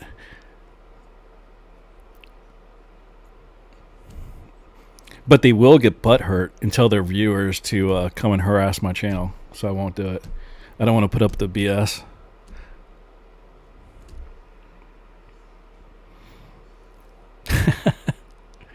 I was thinking about that last night as I was watching. Oh, by the way, Chrome, I did watch a lot of videos about shortwave stuff and some radio stuff, but I was watching some videos on YouTube about the emergency weather radios and the shortwave and everything like that, and getting people prepared for natural disasters and everything like that. And I came across one of those thumbnails, and I came up with a name to call those YouTubers, but I can't remember what it is now. I was falling asleep as I thought of it. Oh gosh, it wasn't like BS YouTube. It was something like fake news or clickbait. It was like CB YouTubers, clickbait YouTubers, maybe, or something like that. That's essentially what it is. It's all clickbait. Click on my video. Oh, it was funny. Yeah, but if you guys go back like 24 hours on YouTube and type in weather reports, winter weather advisories, or winter weather emergency or something like that, you'll get that video that comes up. And it's pretty hilarious. It wouldn't have been so bad if they hadn't drawn the line from Canada all the way to Mexico and through the Caribbean. Maybe it wasn't the Caribbean, maybe it was the Gulf of Mexico. The line went all the way from Canada to the Gulf of Mexico. Biblical weather, or epic weather change, or something like that. Anyhow, Oreo is in the house. Hey, we're doing Open Lines Wednesday right now. Any topic is on the table. You can talk about anything that you want. We have covered the drones in New Jersey a little bit. We've talked a little bit. We've just touched on remote viewing a little bit. We talked a little bit about pro football playoff possibilities. We're kind of jumping all over the map here. So if you have something that you want to talk about, everything is out on the table.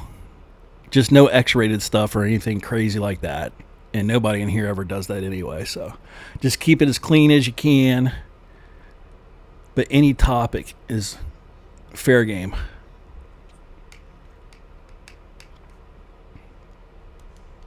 Uh-oh, she said don't get her started. You can go in any direction that you want. You can go anywhere.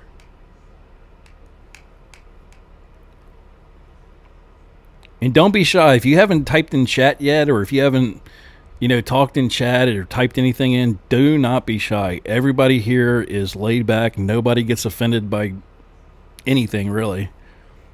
Just don't purposely try to offend anybody, and everybody would be cool. We've never had any issues.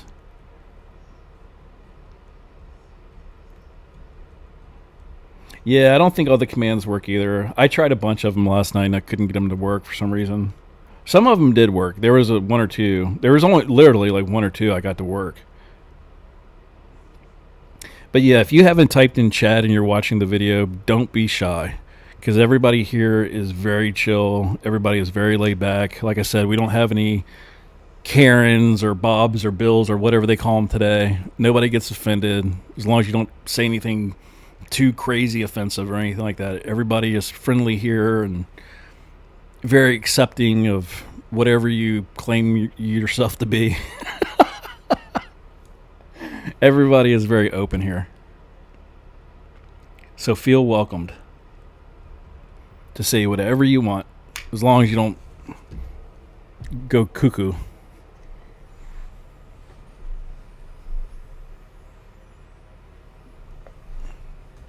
I am OCD. I have some dust on my screen and it has been bothering me for like the last 30 minutes. I have to use this cloth and wipe my screen off.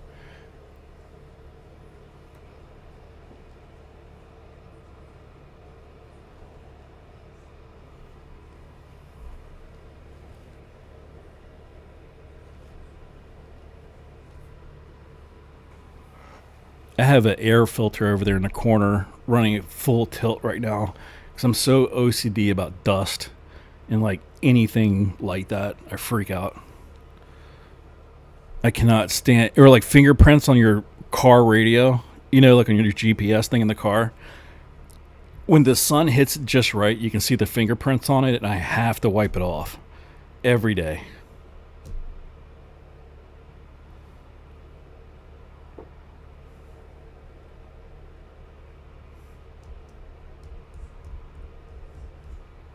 We need to find a game that works. We need to find like some kind of game in chat that we can all play.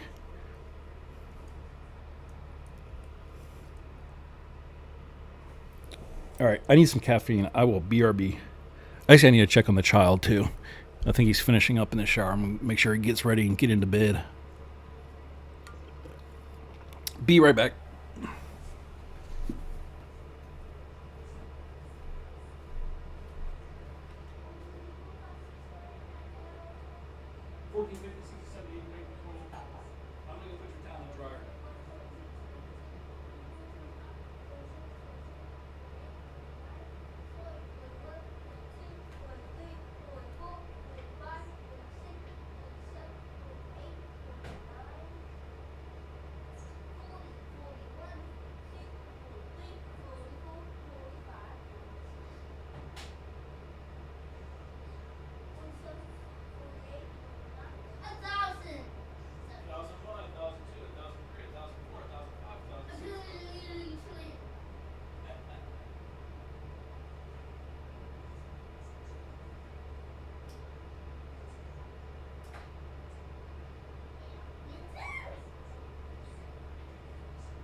All right, all right, all right.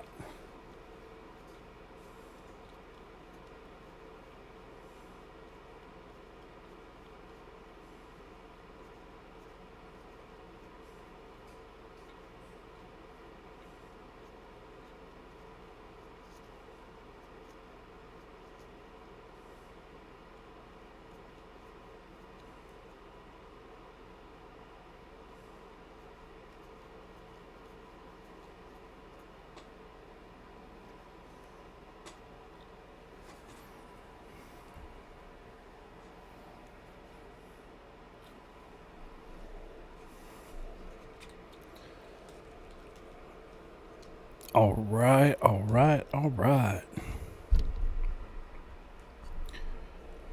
All right. So, what is going on? What is the plan? What are we doing? As we watch these last little bit of storms blow out to the Atlantic. Do we have a topic, or do you want me to read anything, or do a dance? Well, I'm not going to dance, but I can read something. We can talk about a certain topic, anything. We can talk more about remote viewing. I can read some stuff about remote viewing, or near death experience. That's another good one, is the near death experience thing. I read another book about that. That was really good. I wish I could remember the name of it.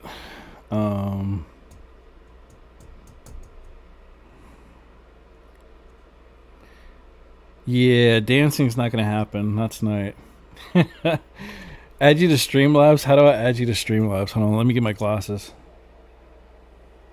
I've got 4 pairs of glasses, but I only use 2. Some of them are like 5 and 6 years old, but I got a couple new pairs of glasses last year, and one of them doesn't work. Let me try these out. I use my reading glasses. Yeah.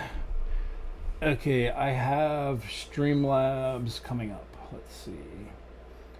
Let me minimize Discord. Get that out of the way. Okay, I have Streamlabs opened up in front of me right now. You tell me what to do and I'll do it. I'm sorry, not Streamlabs, Stream Elements. I think I'm forever going to get those two mixed up.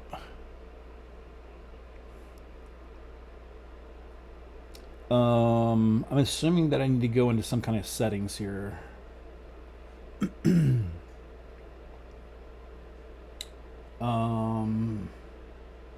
Yeah, Stream Elements. I got it up.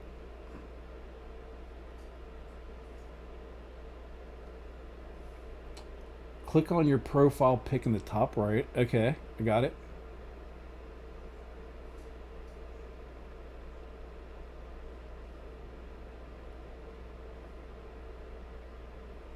Do.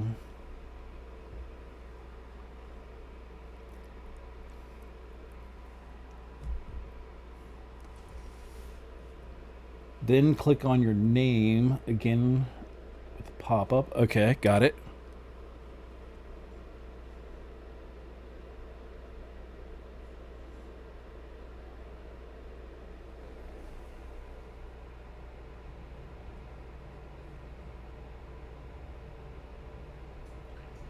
Where it says My Managers, click on Forward Control. My Managers.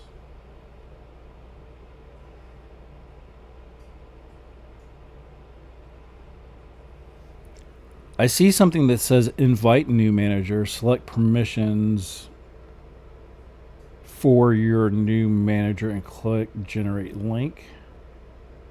Select permissions.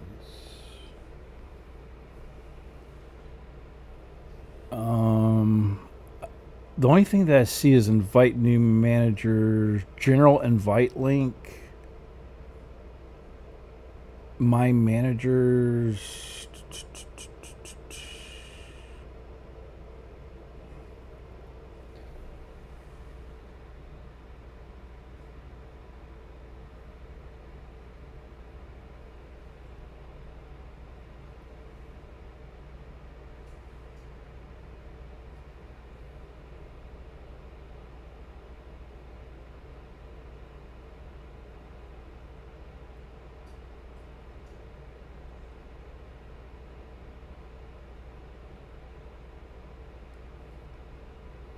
All right, let me bring Discord back up.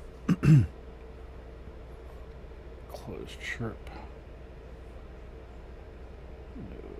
Okay. Okay.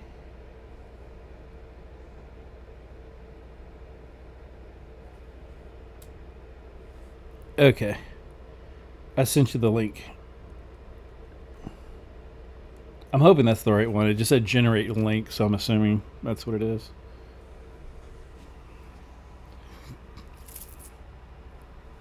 And then go crazy. Make some cool stuff.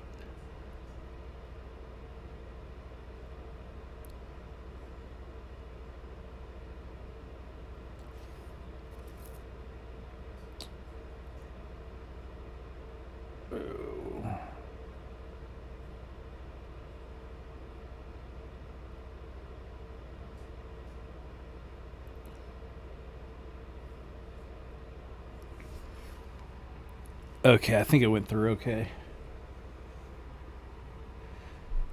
Actually, James, I haven't made anything. I ate some Christmas cookies about a half an hour ago, but I'm heating up the oven right now to make one of those little tortino pizzas. You know, the ones that you get at Walmart for 75 cents? The little pizzas that have absolutely no nutritional value to them whatsoever.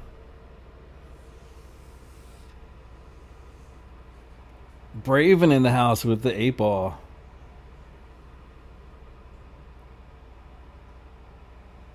It says who knows. I think you guys are getting a wintry mix right now, or you will be in the next hour. Yeah, I'm just waiting for the oven preheater to go off so I can throw it in the oven. Those things are sometimes they're so good, you know, though, when you're really hungry. And then other times, if you've eaten them too recently, it's so bad. It's like eating cardboard, essentially. It's cardboard with spaghetti sauce and a couple strands of cheese. That's essentially what you're eating. But like I said, it's so good sometimes. You can sprinkle a little bit of Parmesan on there and red pepper to make it taste a little bit of taste to it. But I love them. I grew up on them. They're great. I'm gonna look at the box though. When I come after I put it in the oven, I'll bring the box in here and read off the nutritional value.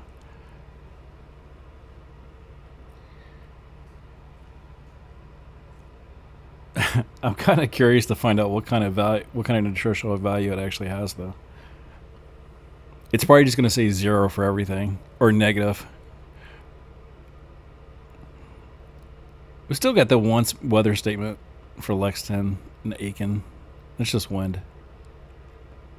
Wind and hail. It's not cold enough, though. They're not going to get any hail.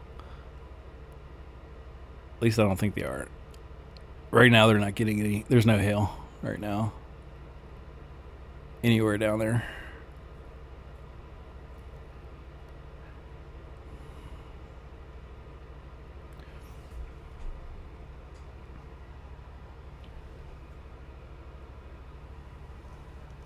I think Nuke allows you to delete messages. At least that's what I was reading from it. Might want to be careful with that one. Anything that says Nuke, it's probably not a good thing. I think it's like a fast way to delete messages or something like that. Anyhow, so what are we going to talk about now? Anything is on the table. We can talk about anything. We can do remote viewing, aliens, conspiracy theories. There's absolutely nothing really to cover in the weather right now. East Coast is getting a little bit of rain. North Dakota, part of Montana, getting some wintry mix. No big deal.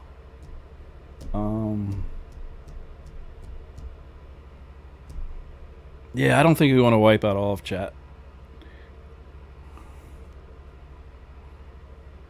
I don't know if YouTube records chats or not, if you can go back and read chat. I guess if you watch the video, you can read chat. I don't know. Let me see. I think I did it before one time. Because I had to go back and read chat one time. because I had a moderator put something in chat that was highly offensive. And I didn't catch it. I was like away from the monitor for a minute. I had to like go out to my car and get like a case of water or something like that. And when I came back, one of the other moderators had sent me a DM saying, "Hey dude, you need to go back and watch chat. Your other moderator put some heinous shit in there." So I had to go back and watch. I had to go back like 20 minutes and rewatch the video.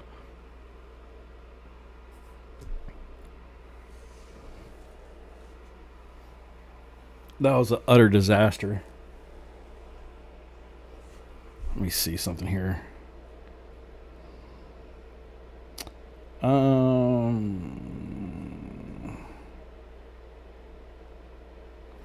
Whoa. Here we go. Here's a little topic. Fox Weather just reported. This is, I don't know why Fox Weather is reporting this, but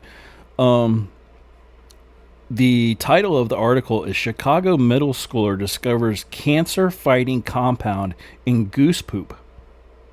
This compound, named Orphamid N, has shown promising results in laboratory tests inhibiting the growth of human melanoma in ovarian cancer cells.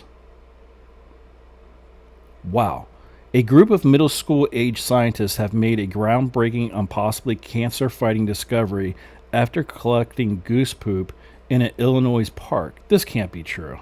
It's on Fox Weather, though. It was all thanks to a unique partnership with the University of Illinois at Chicago. The young learners from the Boys and Girls Club in Chicago collected and analyzed environmental samples to find new antibiotic candidates. Through a partnership with the local university, a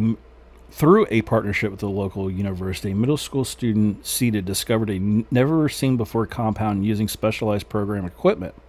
Little did they know, one seemingly ordinary sample of goose poop taken from Garfield Park Lagoon in Chicago held a hidden treasure.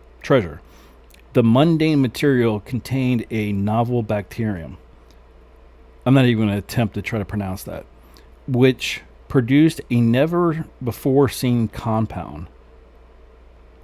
This compound, named Orphamid N, has shown promising results in laboratory tests inhibiting the growth of human melanoma in ovarian cancer cells.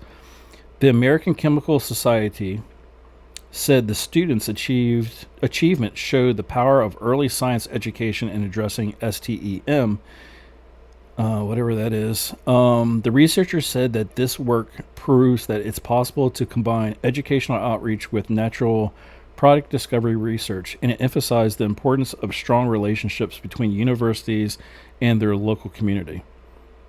The congressional nonprofit said in a written statement, the 14-week applied science program, which was led by UIC Associated Professor Brian Murphy, whose lab is focused on discovering antibiotics from natural sources. However, the students didn't just collect samples. They got their hands dirty, becoming bona fide biomedical scientists. They stayed actively involved throughout the scientific discovery process by programming a specialized robot to scoop up bacteria colonies from growth plants and test them for antibiotic activity, the ACS said. While Orphamid N may hold medical promise, the discovery highlights nature's untappable potential, the ACS said. Future research could uncover additional benefits of the molecule. End of story. So, we may have just found a possible cure to human melanoma and ovarian cancer cells in goose poop. Yeah. Interesting, though. I hope it's true. I hope they can actually do something with it. I hope the pharmaceutical companies don't get a hold of all the goose poop and charge $1 million per treatment for it. Because, I mean, come on, if it's coming from goose poop, it's free, right?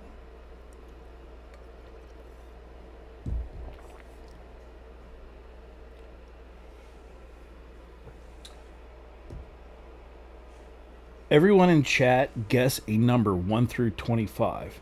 So we just type the number in chat.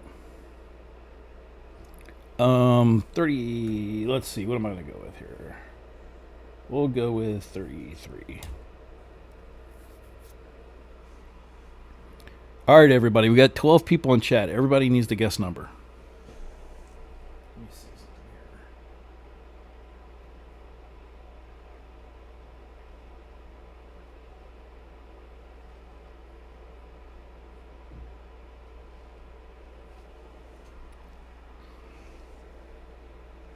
Oh my God, I'm a moron. Sorry about that. I thought it was 1 through 50. Sorry.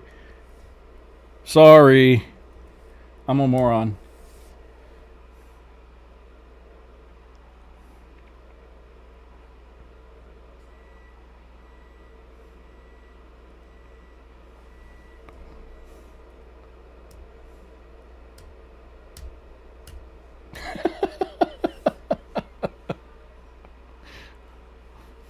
One through 25. I put 33. What a jackass.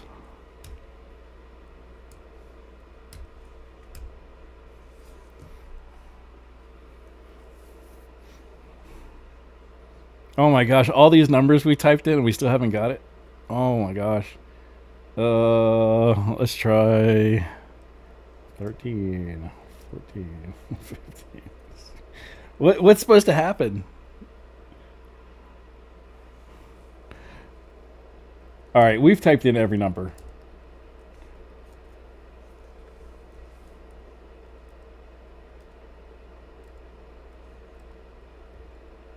Okay, we've done them all. It froze up. Oh my God. Okay, hold on. Let me throw my pizza in the oven.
Okay, so how do we do it? How do you start one? Like, do you type like exclamation point 1 through a number and then does that start it? Or is it something that you have to do in Stream Elements to set it up? Because that could be valuable, like if we're doing a raffle or a giveaway or something like that. Or if we use the old one, maybe. Like if you type in like this one here. Oh, it's through Nightbot.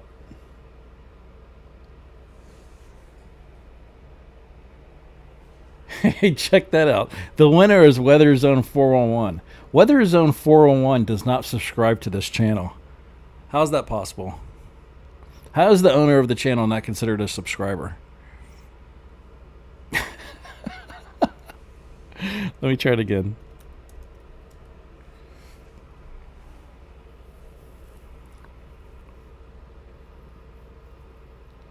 And the winner is Chrome and Chaos is the winner. And I think it can only pick a winner if somebody who's typed in chat like within the last 30 minutes or is considered a participant. We only have 1, 2, 3, 4, 5 participants or something. All right, guys, we got 12 people watching. We need to get everybody's participation. Everybody needs to type something in chat. Type in your favorite color.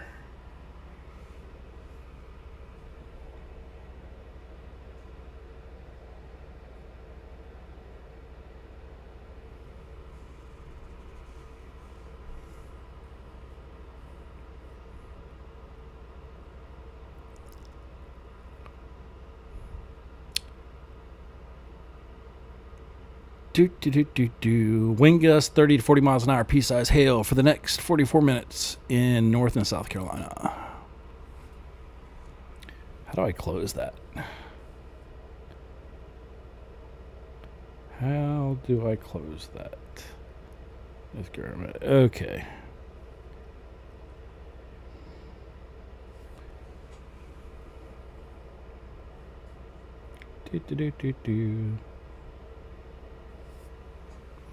What did it do? Check out the newest videos here.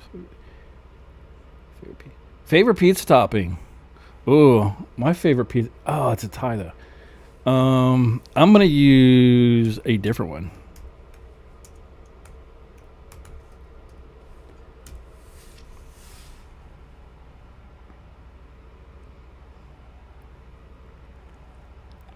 Favorite pizza topping.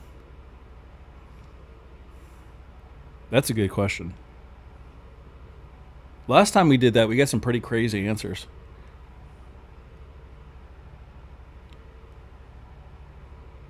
Speaking of a long time ago, I was logging off last night or something, and Sirius G was in chat. I was like, wow, I haven't seen him in a while. Mushrooms, oh my gosh, that's like my least favorite. I cannot stand mushrooms. Mushrooms are really good to cook with, but I can't get over the texture. I don't like the texture. Pineapple's good. Ham and pineapple, oh my god. You throw some ham, pineapple, maybe a pepperoni or two. The occasional jalapeno. Ham. I think one of the pizzas, what was that? It wasn't a Hawaiian. It was just ham, pineapple, jalapenos, banana peppers, and green peppers. Oh my god, it was amazing. Oreo, I'm sorry. I don't mind cooking with mushrooms. Like, it flavors things really good. I just don't like the texture. It's something about it. It's like rubbery slash...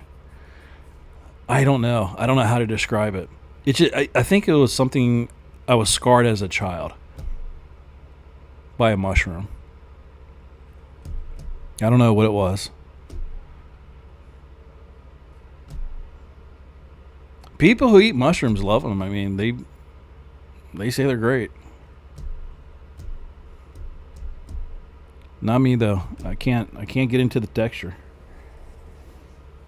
But it does flavor good. I have cooked steak with mushrooms. I use cream of mushroom in a lot of different recipes.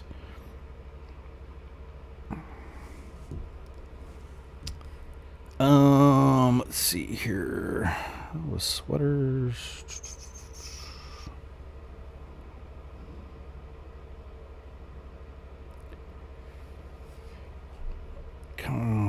PJ Day. I said yesterday was PJ Day. Hold on.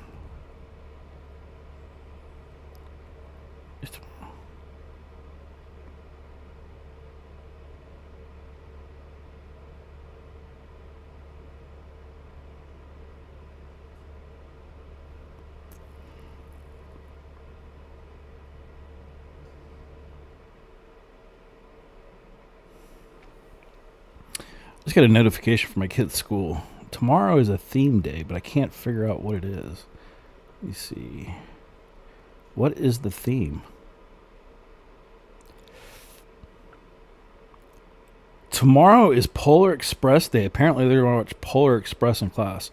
Wear PJs, can bring a blanket if they'd like.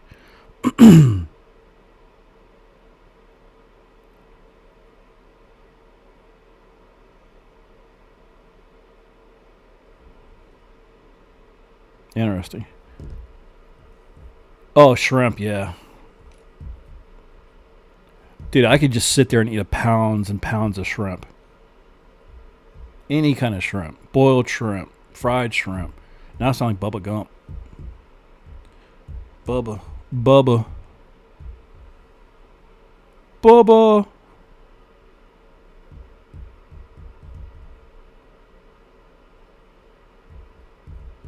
Pajamas are the most. That's why I like wearing sweatpants all the time. Because they remind me of pajamas. They're stretchy. They're comfortable. I hate wearing like regular pants. That's where I wear shorts like a lot during the winter inside. If I'm going to be inside all day, I'll just wear shorts or sweatpants.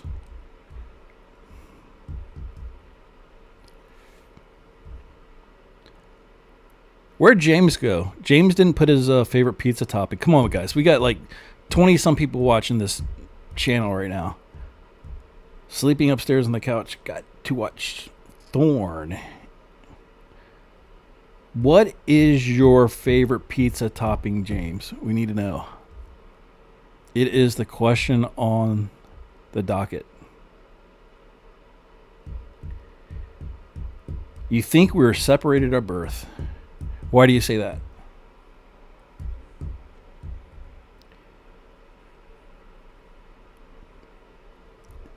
I wear shorts inside and outside during the winter. Oh my God. I used to wear them outside until I got the flu last year. Oh my God. I won't do that again. Pepperoni and Canadian bacon. Wow. I would do, that's a good one. Depending on where you get the pizza from. Like there's a couple places here in town that make terrible pizza. But there's one place that makes really good pizza. And their pepperoni and Canadian bacon are the top. They are the best.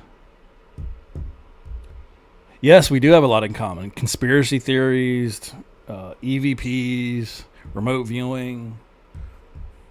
All this stuff that keeps people up late at night. Night people.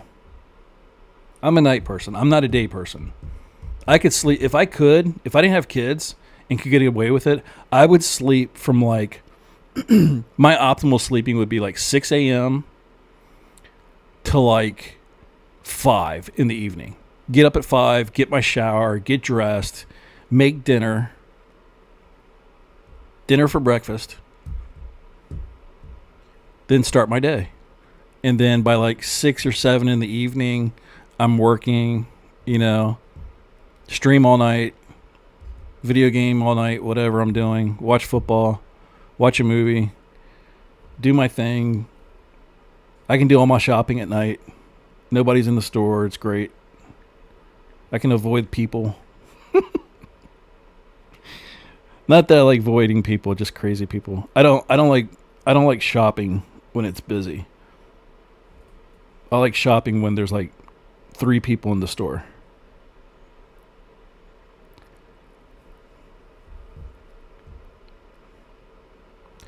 $3 a.m. to noon. That would work too. No, wait. 3 a.m. to noon? Let me think. 3 a.m. to noon. Getting up at 3 a.m. I don't know. That might be a little too... That's about the time I'd be winding my day down. Right around 3 a.m. Oh, man, you're lucky. Jalapenos. James is a jalapeno guy, too. You should do the pepperoni, Canadian bacon, and jalapeno, James. That would be awesome. I just can't eat a lot of jalapenos, though. It tears up my stomach. So I can only put on like half of what I used to. Oh, sleep from 3 a.m. to noon. Yeah, that would work for sure. That would work for me. Because that's usually about the time I'm going to bed anyway. It's like 3 in the morning, depending on what's going on. Oh, my oven just went off. BRB.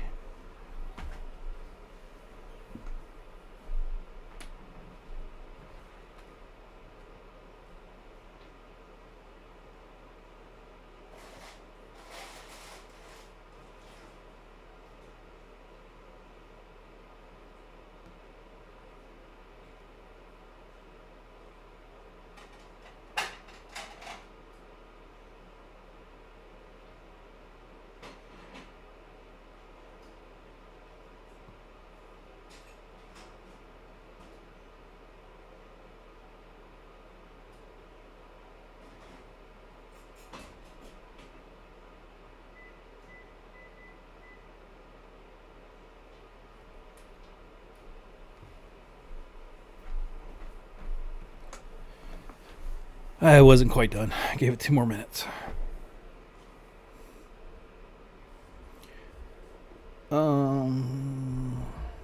Yeah, jalapeno Canadian bacon. That would be the bomb. What about side items?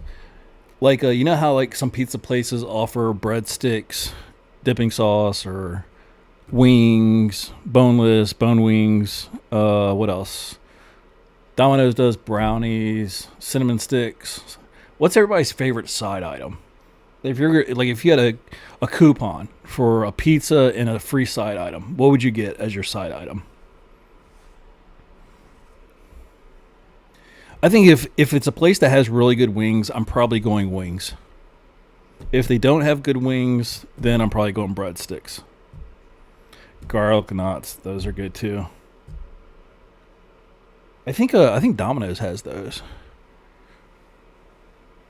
They have something garlic. I can't remember what they have. Garlic balls or something like that. Those little round ones.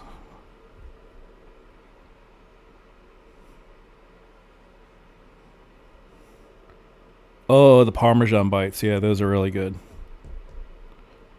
Who else used to have the good was it gosh, I can't remember the name of the place.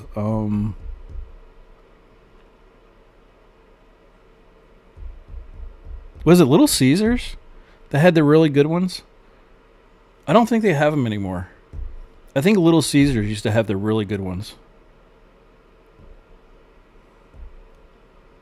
We don't have a Little Caesars here, unfortunately. I remember they always had like the $4.99 or $5.99 large one topping. There was only like 2 options. You could get a pepperoni. They always had a pepperoni pizza ready for you. They always had a sausage, and then if you wanted something different, then you had to order it. But like you could walk in and Little Caesars would have a pizza. You'd be like, "Give me a large pepperoni," and they'd have one ready. Yeah, Little Caesars had by far the best breadsticks. By far. Back in the day. I don't know if they still do or not.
Pizza.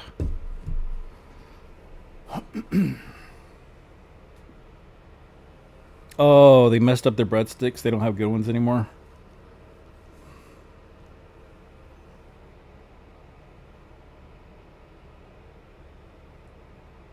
Let me see if I can do that. I'm not sure if I can. I've never tried that through Streamlabs. Let me get the music app open here first, because I had. Oh no, wait, I can't. I got a notification on 2 of my videos last week or this week that the music that YouTube provided to me as copyright free music that wouldn't get your channel demonetized got my channel demonetized. for those 2 videos. I didn't get a strike or anything like that. It just said that they couldn't be monetized because I was playing the music. And I've been playing the same music for like the last 6 months. So now I've got to go back and figure out what song it is that's getting my channel or my videos demonetized. I have to go back and read that email.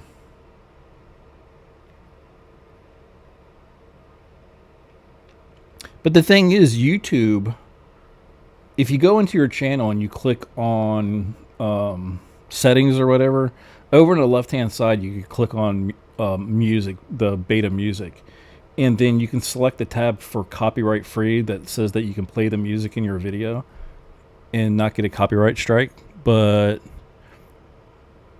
for 6 months, it's been working perfectly. And then yesterday, I got a notification that one of the songs I was playing was causing my video to not be monetized. I need to figure out. Let me see if I can find that email. Because if it's just then I would just, if I could just delete it from the playlist. Let me see.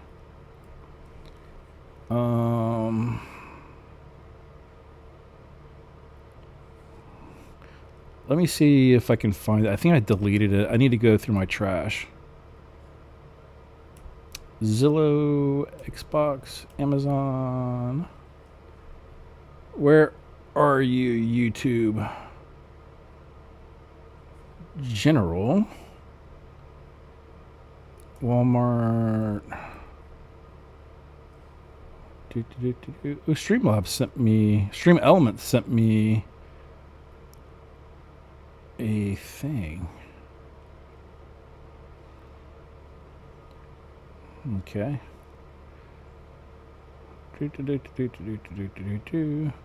Okay, apparently I deleted it. Let me go back through here because then I could just delete that song. Where are my deleted emails? Trash. And let me find the YouTube one.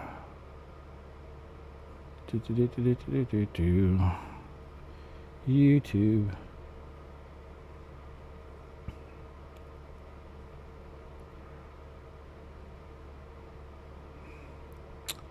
Oh crap, I might have permanently deleted it. Crapola.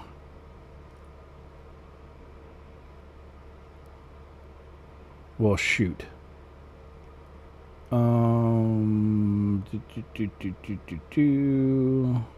Maybe under archived. Let's see.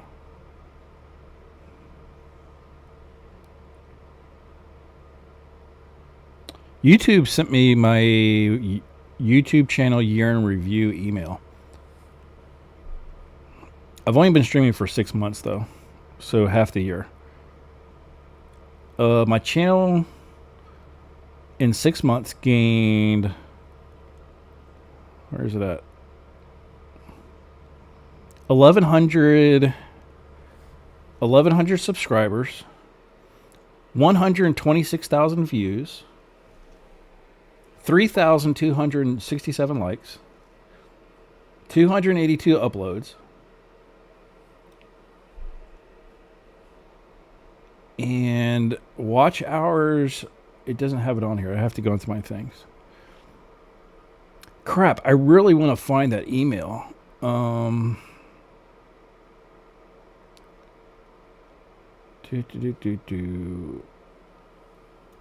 Because I really would like to play some music, but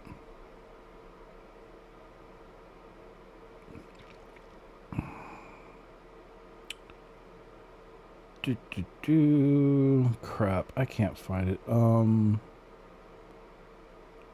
Oh, wait a minute. I think I might be able to go through my recent videos and it will probably have a little copyright mark on it. Let me see. Let's see. Let me go to my channel. Manage videos. And I just need to find the video that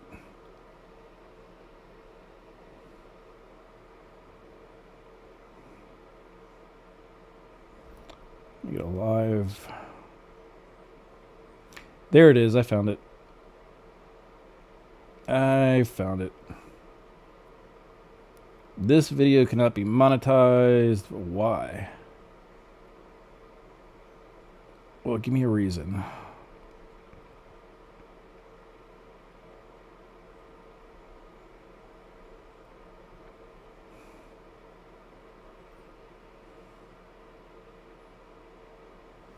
Oh my gosh. Contents identified in this video is listed below. Essentially every single song on my playlist is now no longer.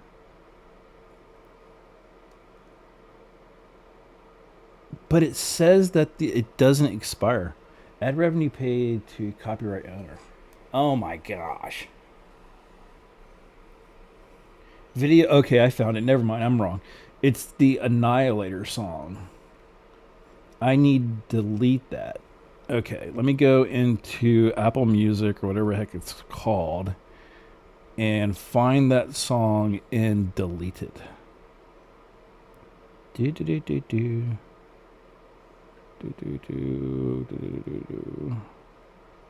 Now I'm going to need y'all's help though to tell me whether or not the music is too loud or if you can even hear it.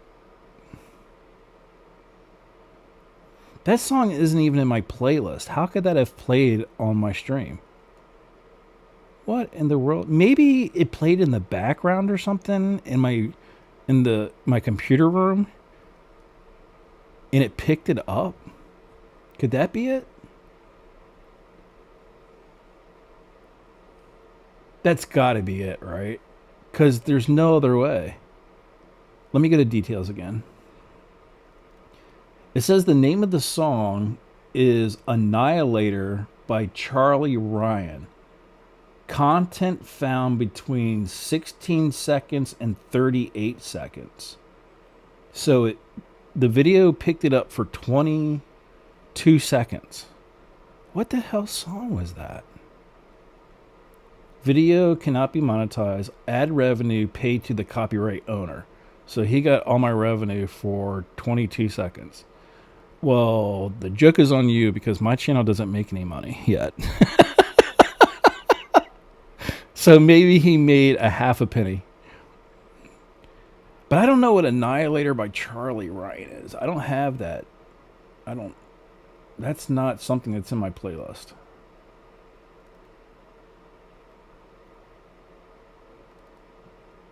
Nope. Nope. Let me search my whole music library just to make sure, though.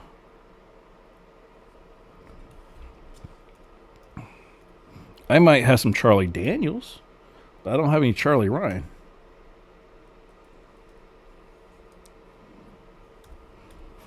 I've never heard of Charlie Ryan. Let's go to... Let me see if I can find it in Apple's entire library. Ryan... Charlie Ryan, I said it was. Charlie Ryan. Charlie Ryan.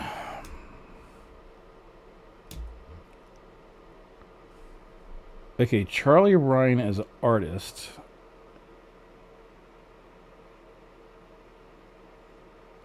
Who it looks like just does songs, remakes of songs. Oh my gosh, Charlie Ryan is like an old dude. Is he an old dude? There's no pictures of him on here. I'm looking at an album cover. That must have been a goof. So I'm going to go ahead and assume that we're okay. Because if it picked it up only for 22 seconds, that must have been... I don't know what that could have been. Anyhow. You guys are going to have to tell me. Let me clear that. Let me go to my streaming music. Clear that. Turn that on. Ooh, there we go. Oh, yeah. Okay, video capture. I'm going to need to add audio input source.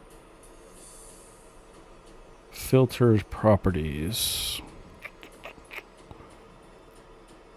See, that's one thing with Streamlabs, though, I couldn't figure out.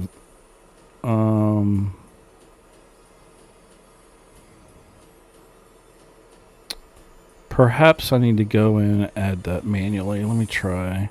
General sources, audio input capture, but that's for microphones. Audio output capture. Maybe that's what I need. Desktop audio. Okay. Add source.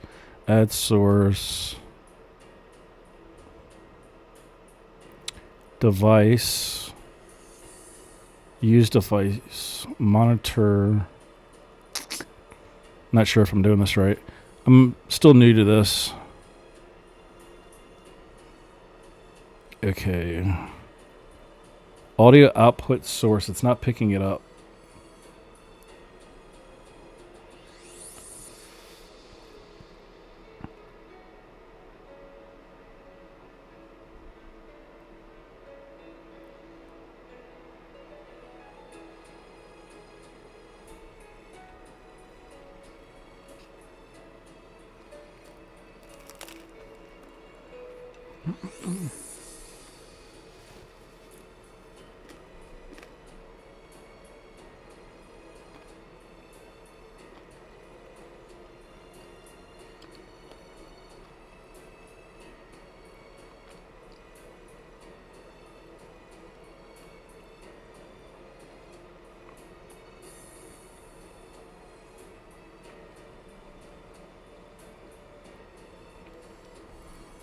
Oh, I just saw your comment, Pretzel Rock.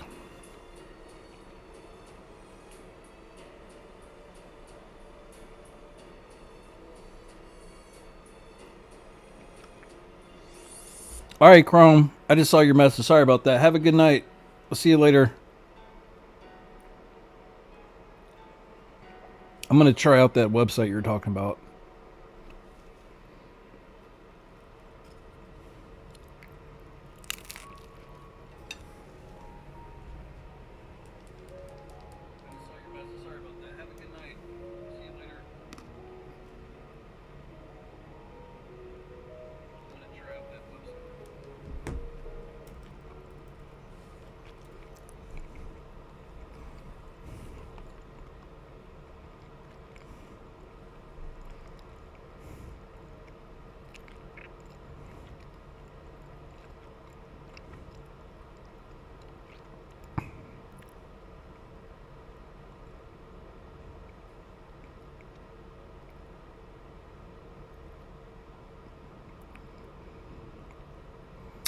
Yeah, I'm having a hard time at getting this to work.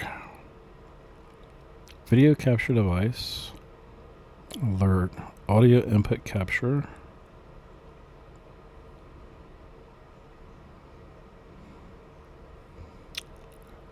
That's not it. Audio output capture. Let's see. No data found.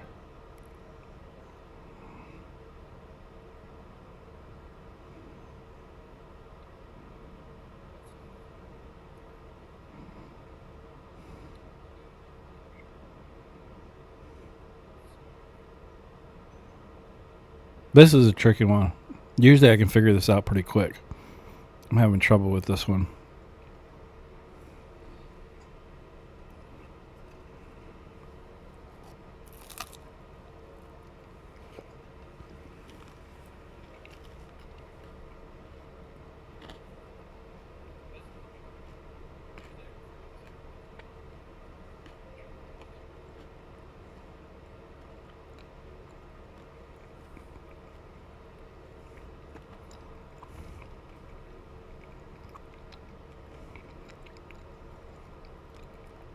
I might have to YouTube this one.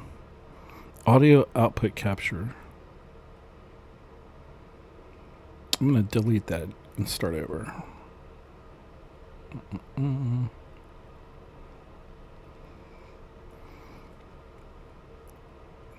Desktop audio. Capture your desktop's audio for the purpose of playing sounds such as music or speech.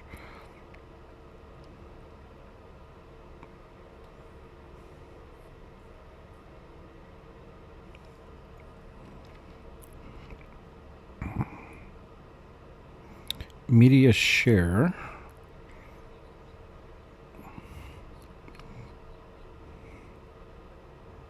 Media file. Add source. Media file.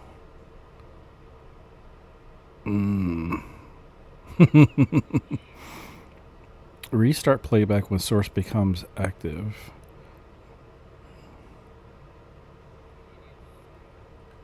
I don't think this is what I'm looking for. Browse. Music. Music. Music. Music.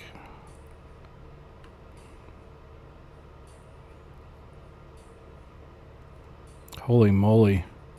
Holy moly, Batman. What is this?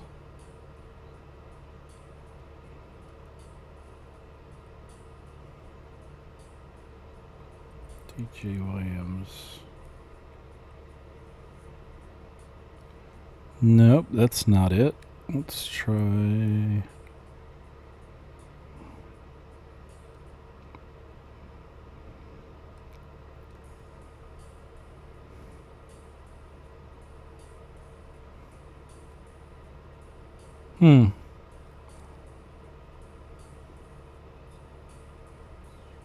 I don't think I want that.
Mic check.